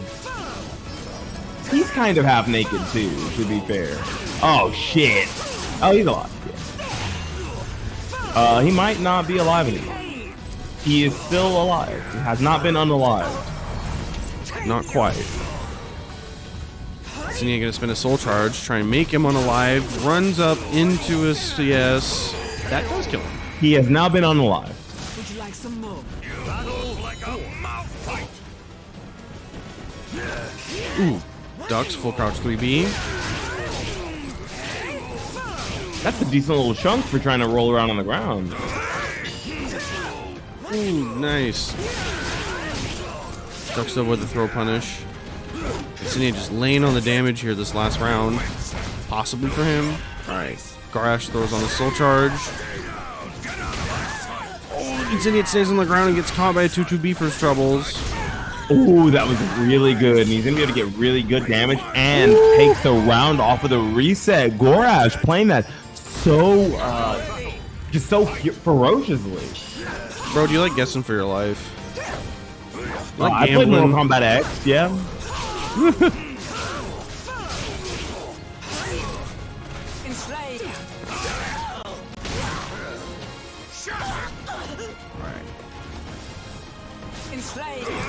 Oh, just too far out of range for that full charge bull rush. Doesn't get the lethal hit because it whiffs. Oh, nice. Uses that, gets a hit and get in. Alright, Senia, it's too close for comfort. Says soul charge, get away from me. Just create some space. Yeah. I mean, it's the last game too. You both got it. Might as well use it. Yeah, I think Gorash is trying to get himself 2 bars before he uses any. I think that's what he was going for. Unfortunately, I don't think. Whoa, that was a sick whip. Oh, he tried it. That would have been so sick. You know, can I just be real? Like, of all things that people say sucks in this game, like, man, I hate reverse ledge. Man, I hate lethal hits. Man, I hate GI. I hate that soul charge is just fucking invulnerable. Can I just be honest? Level with me here, chat. That motherfucker just went through her head. What? Who hates lethal hits? People who don't like being rewarded for doing the thing you're normally supposed to. No, it's not always guaranteed because you have to time it so that the invincibility runs out. Yeah, the invulnerability. Because usually, if you cause the soul charge explosion to whiff, you're at a big enough distance that the time it takes you to run up to your opponent would be enough that when you throw the grab. Invulnerability run out. Yeah, but he was super close to her. Yeah, he was super close. He just stepped in through it, and the frames did not work. So for those of you who did not know, now you know. I mean, he still got robbed. That was absolutely what the fuck? Oh my gosh! Speaking of robbery, you're absolutely right. But that's not really a fuck ass route. That's more like a fuck soul charge thing. But you know, it's fine. Whatever. Ow! That throw looks really fucked up. Oh god, he's just building meter. Woo! Nice. Send it. Safe. Stole home base. He said I'm sliding into home base. Wait a minute. Okay, number one, Incendiate, fuck you for typing while you're playing. Right, that's what I'm saying. Also, too, buffering a GI. Interesting tag. Interesting. That is some weird shit that I have never heard of. Anyway. Because he's a lab monster. Lab monsters know things like that, Lean. Also, True. I'm 100% positive there is invul frames on C, but it's fine. Ooh, gets the counter hit 6B. Ooh, nice. Good GI on that Ooh, string. and he had the duck on deck and got up slightly too fast. And Cynthia taking that third round.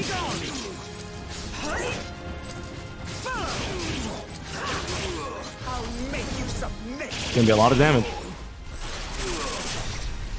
Enjoy your He's really typing while he's supering this man.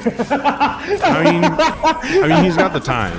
It's fair. He's like, anyways, hold on, let me be a chat warrior real quick.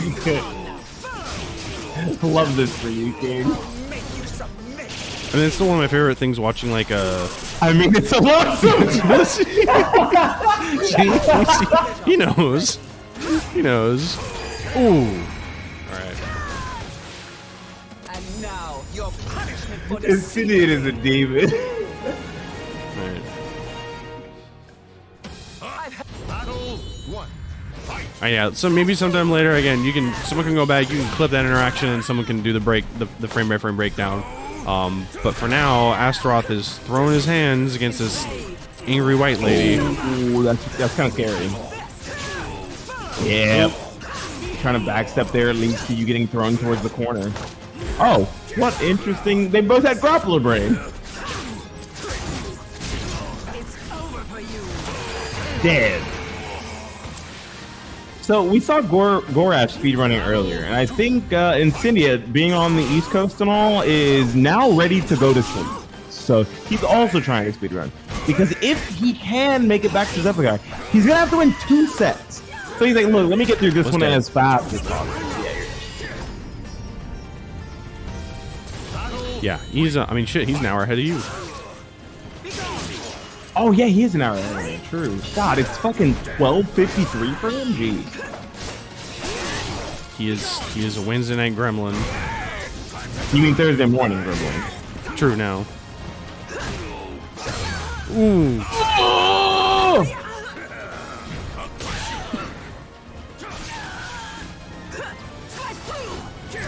Ooh. Oh, that spacing was as close as you could possibly be while not hitting. Yeah. It's like horseshoes. Like, it was close enough, you know. Oh, that 2K didn't kill. I love guts. God, I love guts. Wow. God, I fucking love guts because of that. They're alive. Oh God. Okay. Nice. Gorash is like, I'm going to kill you with your low and you're going to fucking die. I'm hitting you with this 2A and there's nothing you can do about it.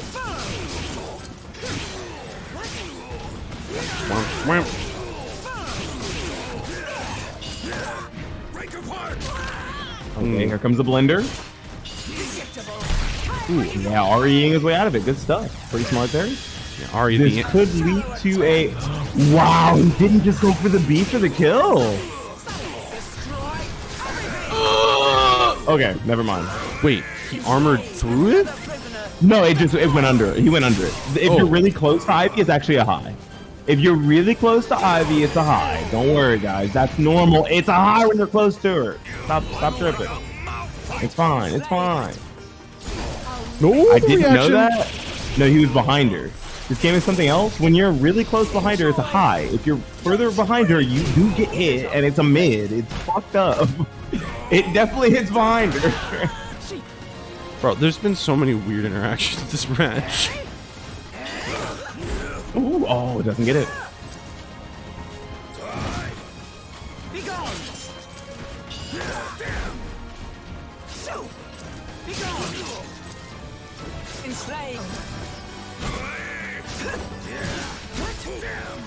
Ooh, I like the GI there. Alright. Yeah, Gorash Kind playing... of stops Gorash for getting in for free, right? Because if Gorash had just landed that on block, even though it's minus, he's where he wants to be now against Ivy. Wow, 1 HP. Whoa, he tried to press the button too. Oh, that was an OS. That was nasty. Immediate duck into 4 HP. That's fucked up. Yeah, he was ready. He knew there wasn't gonna be many options left, and he was down to his last one. So he was just like, well, there's a good chance he'll send it. So he was waiting, watching them feet, saw the flames. I gotta know if that was an OS. I need Incendia to tell me right now, because I think that's just duck into immediate 4B.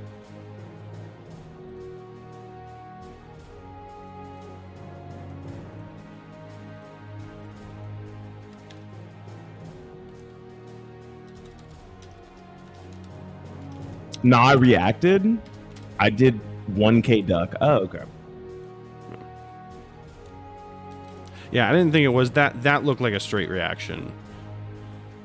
I can never tell anymore. Yeah, I mean, I remember that was the meme for a while. Everyone was just like, "Bro, Astral C is so slow. Just react forehead." And so it's like, well, not just like straight and neutral, but yeah, in certain situations, if you're, it's like, well, there's not many other things he's probably gonna do, but yeah. Just stare at his feet on anything other than the snow stage. You can't see the flames on the snow stage. Yeah, too whited out. It's too white, so you can't see them. It's fucked up. Snow be like that. Yeah, it kind of snuffs out the flames.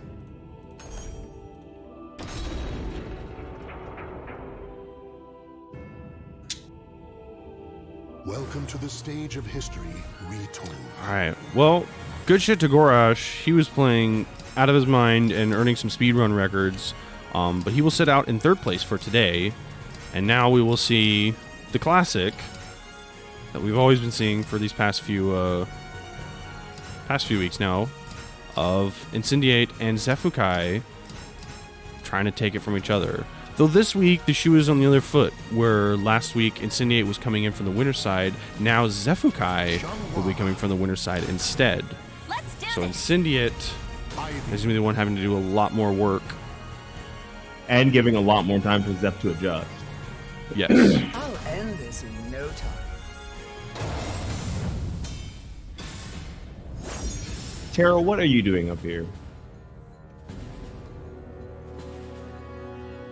Sarah, my lap is not your playground. Okay, goodbye. Looks like I have to give my all. All right, Zefukai going straight for the Shangwa. Incendiate sticking on Ivy. Pretty classic for what we've seen so far. Interesting decision to push Incendiate full screen on Ivy. I really like that. Showing that he's not afraid to play that longer range battle. Especially because both these players know just how cheap X66B is. The first hit of X66B is such a ridiculously powerful move in the mid range. Yeah. Covers a lot of ground.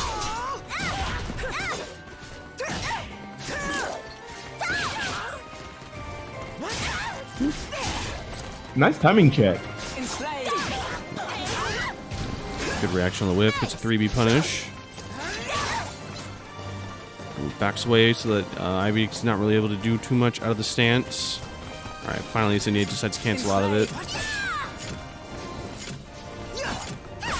His time clock's going down. Zefukai has the life lead. Is he going to spin the soul charge? Doesn't spin the soul charge. Oh, there we go with no time left on the clock, which means as soon as this soul charge is over, never mind.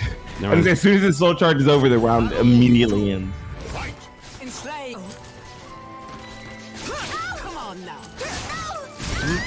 Ooh, nice. Gets the counter hit, so he's getting a launch out of it. Oh, the auto GI I think hit through that 6B.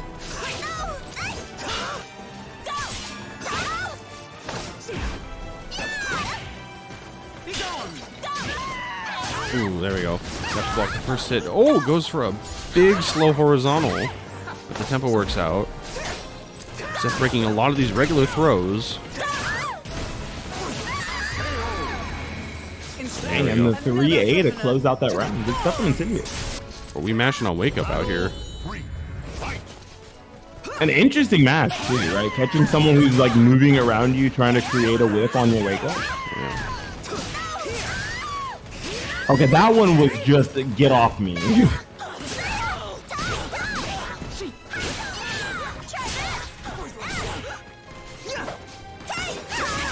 Ooh, good spacing. Is this death? Yeah. Yes, because the wall break. Wait.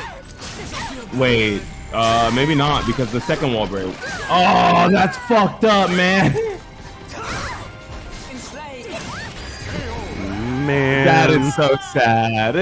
Yeah, his spacing and the angle just ever so slightly didn't work out. That was a lot of damage, and he did really well, but sometimes it just wasn't meant to be. Alright. Well, there we go. He gets sidestep, gets the counter hit. Another knockdown. Alright, just backing off, waiting for his time to get in, takes it. Ooh, you see a stagger from Incendiate there, just trying his very best to trip up Zeph's timing, the slight dash forward before he extended for that 2-2K. Yeah, starting to pepper in. Yeah, Incendiate's starting to pepper in a couple of these lows. The 2-2K is working out really well. It was insane soul charge damage from Xianghua. Oh, gets the duck. Yeah, just a quick little full crouch 3A. Yes, full crouch 3A. Alright, Zeph kind Wait, no, that's not full crouch 3A. That's wall rising A. Full crouch 3A is the low. That's right, yeah. Stage of history retold. I knew there was some horizontal from crouch. I saw it. My brain half went for it. Alright, Incendiate being pretty aggressive right out the gate, but Zephukai being patient, got his timing.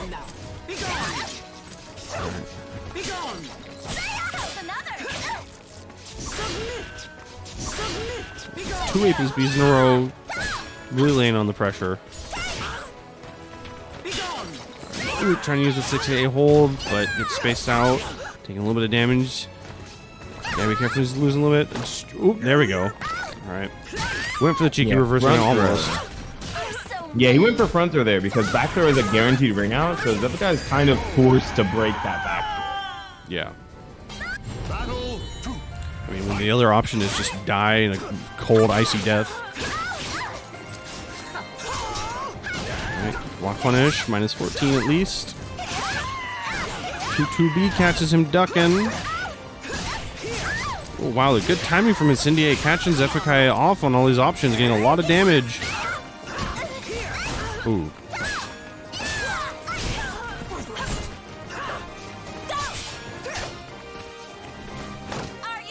Yeah, Zeph using his back step and back in, sort of spacing in and out, sort of at these awkward intervals to really throw off Incendiate's timing. Incendiate not really sure what option he sort of want to do to sort of catch what he's going for. Yeah, I like how now, I'm gonna say now he's just playing really small and trying to at least crack that guard a little bit and force Zephukai to move around more or duck, right?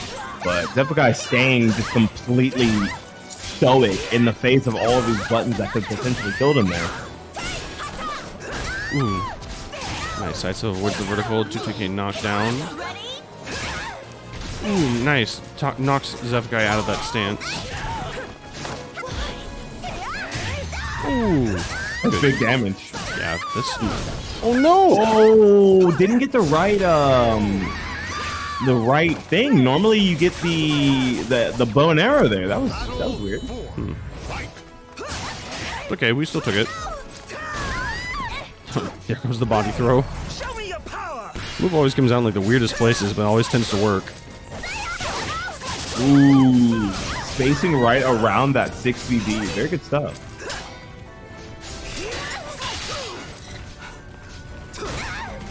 PK gets the knockdown. Good side step. Once again. Parfait. Yeah. The creating of these whiffs on the 6-6B and the 6-6 and the 6BB is just immaculate from Incendiate right now. Trying his very best not to overextend into one of these buttons because on counter it's just so much damage. Yeah. Sidin doing a good job taking a page out of Zeph's book and kind of turning his own medicine against him. Just very tight spacing, awkward timings. It's not overly committing to anything, just nice pokes here and there.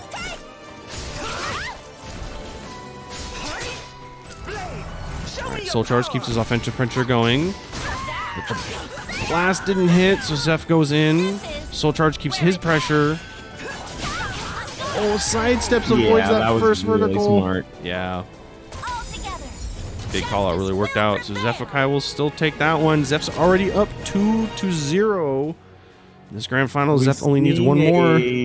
Are we seeing a stage pick? Yeah, we're seeing a random stage. History retold. And we're getting a random stage. We will take that.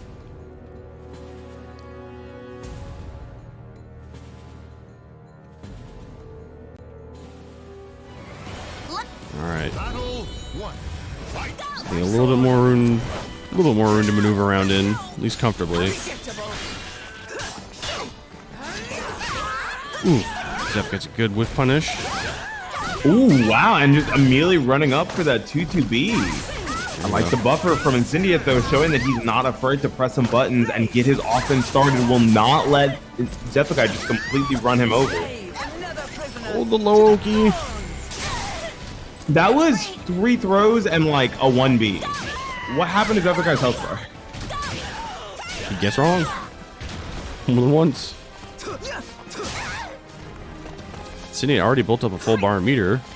Pretty worth it if you ask me. Oh, there he goes. Yeah, I was saying that should kill. And the after round SS is nice. Okay, yeah, nice. Doing that 2-2 A plus B to just kind of contest any movement that Zephykai has in that mid range.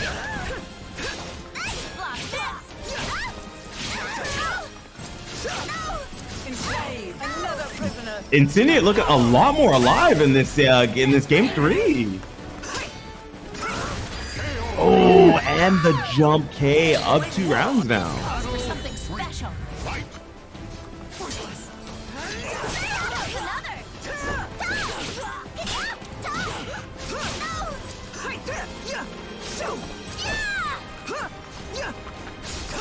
All right, there we go. Runs up to the horizontal mid option.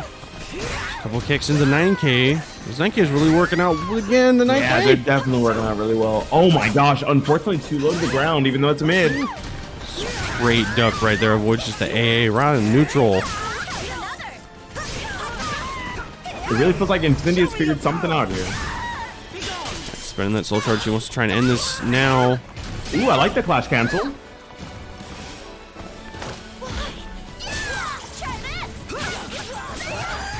Ooh, he confirms into the 3rd hit of that, making sure that he closes out that round so that Incendiate, some of this outward momentum that Incendiate's carrying on with, maybe he can get rid of it.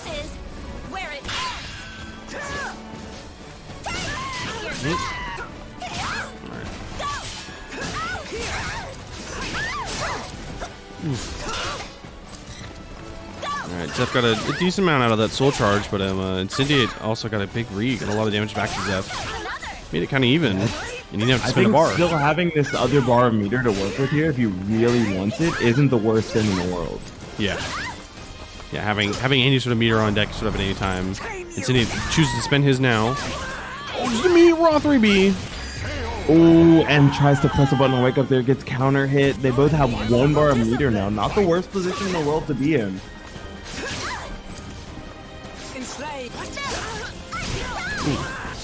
Evens up that life disparity immediately. That 6-6B even on counter hit. Not doing both hits of it is so powerful. I love that. The immediate side step playing so small and patient with each other. Good auto GI. And he's got the 2 bars of meter now. Unfortunate for Zeph. Only got the 1. Yep. He is already in gut situation. Yeah, he's dead. Well, I guess at least I can go to sleep. Well. I mean, it is late, but... it do be late, but I was definitely excited for a whole lot of caliber. But unfortunately... victory and bask in the glory. Yeah. Zephykai coming... play around. Yeah, he ain't coming out to play this week. He wanted that win, and he indeed took it. And pretty handily that last one, taking that grand finals 3-0 over Incendiate. Very good matches all around tonight. So many good matches. Yeah. Oh yeah. Again, it was. I mean, this is Wednesday night fights. If you've never watched Wednesday night fights before, again, every single bracket could basically be a major, where there's so many top players and so many good things coming out. It's always really good to watch. And the best part about it is I upload all of it to my YouTube. So if you ever missed or want to watch any of it later, you can go to my YouTube channel and watch any of the previous VODs in their entirety. It's great. Hell yeah. And with that, I bid you all farewell. I'm going to eat a sandwich with no pickles or mayo and then take my ass to sleep. Good night, everyone. Thank you so much. You have a great night. Hey, you too, man. All right. Perfect. So, that's it for this week's episode of Wednesday Night Fights. Zefukai taking first place, and Cindy in second, and Gorash in third. Excuse me. Yeah, big shouts out to everyone who entered the bracket and played. Thank you so much to everyone who donated funds into the Matcherino. Again, that Matcherino currently sitting at $58. I don't think the free codes ever got activated. I say if they got activated right now, I'd be kind of upset, but whatever. Okay, it's fine. But you have them just a little bit left before I go tell Kalmai to go hit that button and cancel it out, or finalize it out. Exclamation Matcherino. There you go. Exclamation Matcherino. You can sign into your account and then click the orange contribute button and then donate a small amount from your wallet through PayPal to go to our top 3 players and help support them for helping give you a very good show tonight, as they always do. So you have a little bit more time to do that. All right. I don't want to take too much longer just for everyone. But yeah, don't forget that this Saturday NEC tournament will be happening. Lots of different fighting games going on there. But again, for me, the main one I care about always is SoulCalibur 6. And there will, in fact, be a tournament going on for there. I do not know if there are going to be streams for the pools themselves. And if there are, I do not know what time or what channel they will be on. If I have that information, I will try to blast it and share it out into the Twitterverse with everyone. As that's the best, that's still where all the FGC really is organized and still located, is on Twitter, and it's the best place to keep up with everything. So, if you want to know more from there. The week after that, bonus round will be happening out in Seattle, Pacific Northwest. There'll be a SoulCalibur tournament. There'll be also, again, the secret boss battles for both SoulCalibur and Tekken 7. So those will be interesting to watch. I have no idea who either of them are. I know nothing. Again, even I know I know one of the promoters. I know one of the organizers. He's a really cool dude. Very nice. But I mean, he doesn't tell me shit. He's gonna make a surprise. He keeps it a good surprise. So it's gonna be fun to watch. But that one will be really, really cool as well. I'll be up playing, possibly doing a little bit of commentary. I think you should probably sign up because I think they asked me to. But anyway, yeah, that one's gonna be a lot of fun. And yeah, there'll be more stuff coming up. I think after the new year has begun, we'll still have another bracket for next Wednesday. And then I don't think we will have one the Wednesday after that. I think that'll be a little bit too close to Christmas time. We'll probably take a break for at least a week and then possibly 2. So I'm not entirely sure.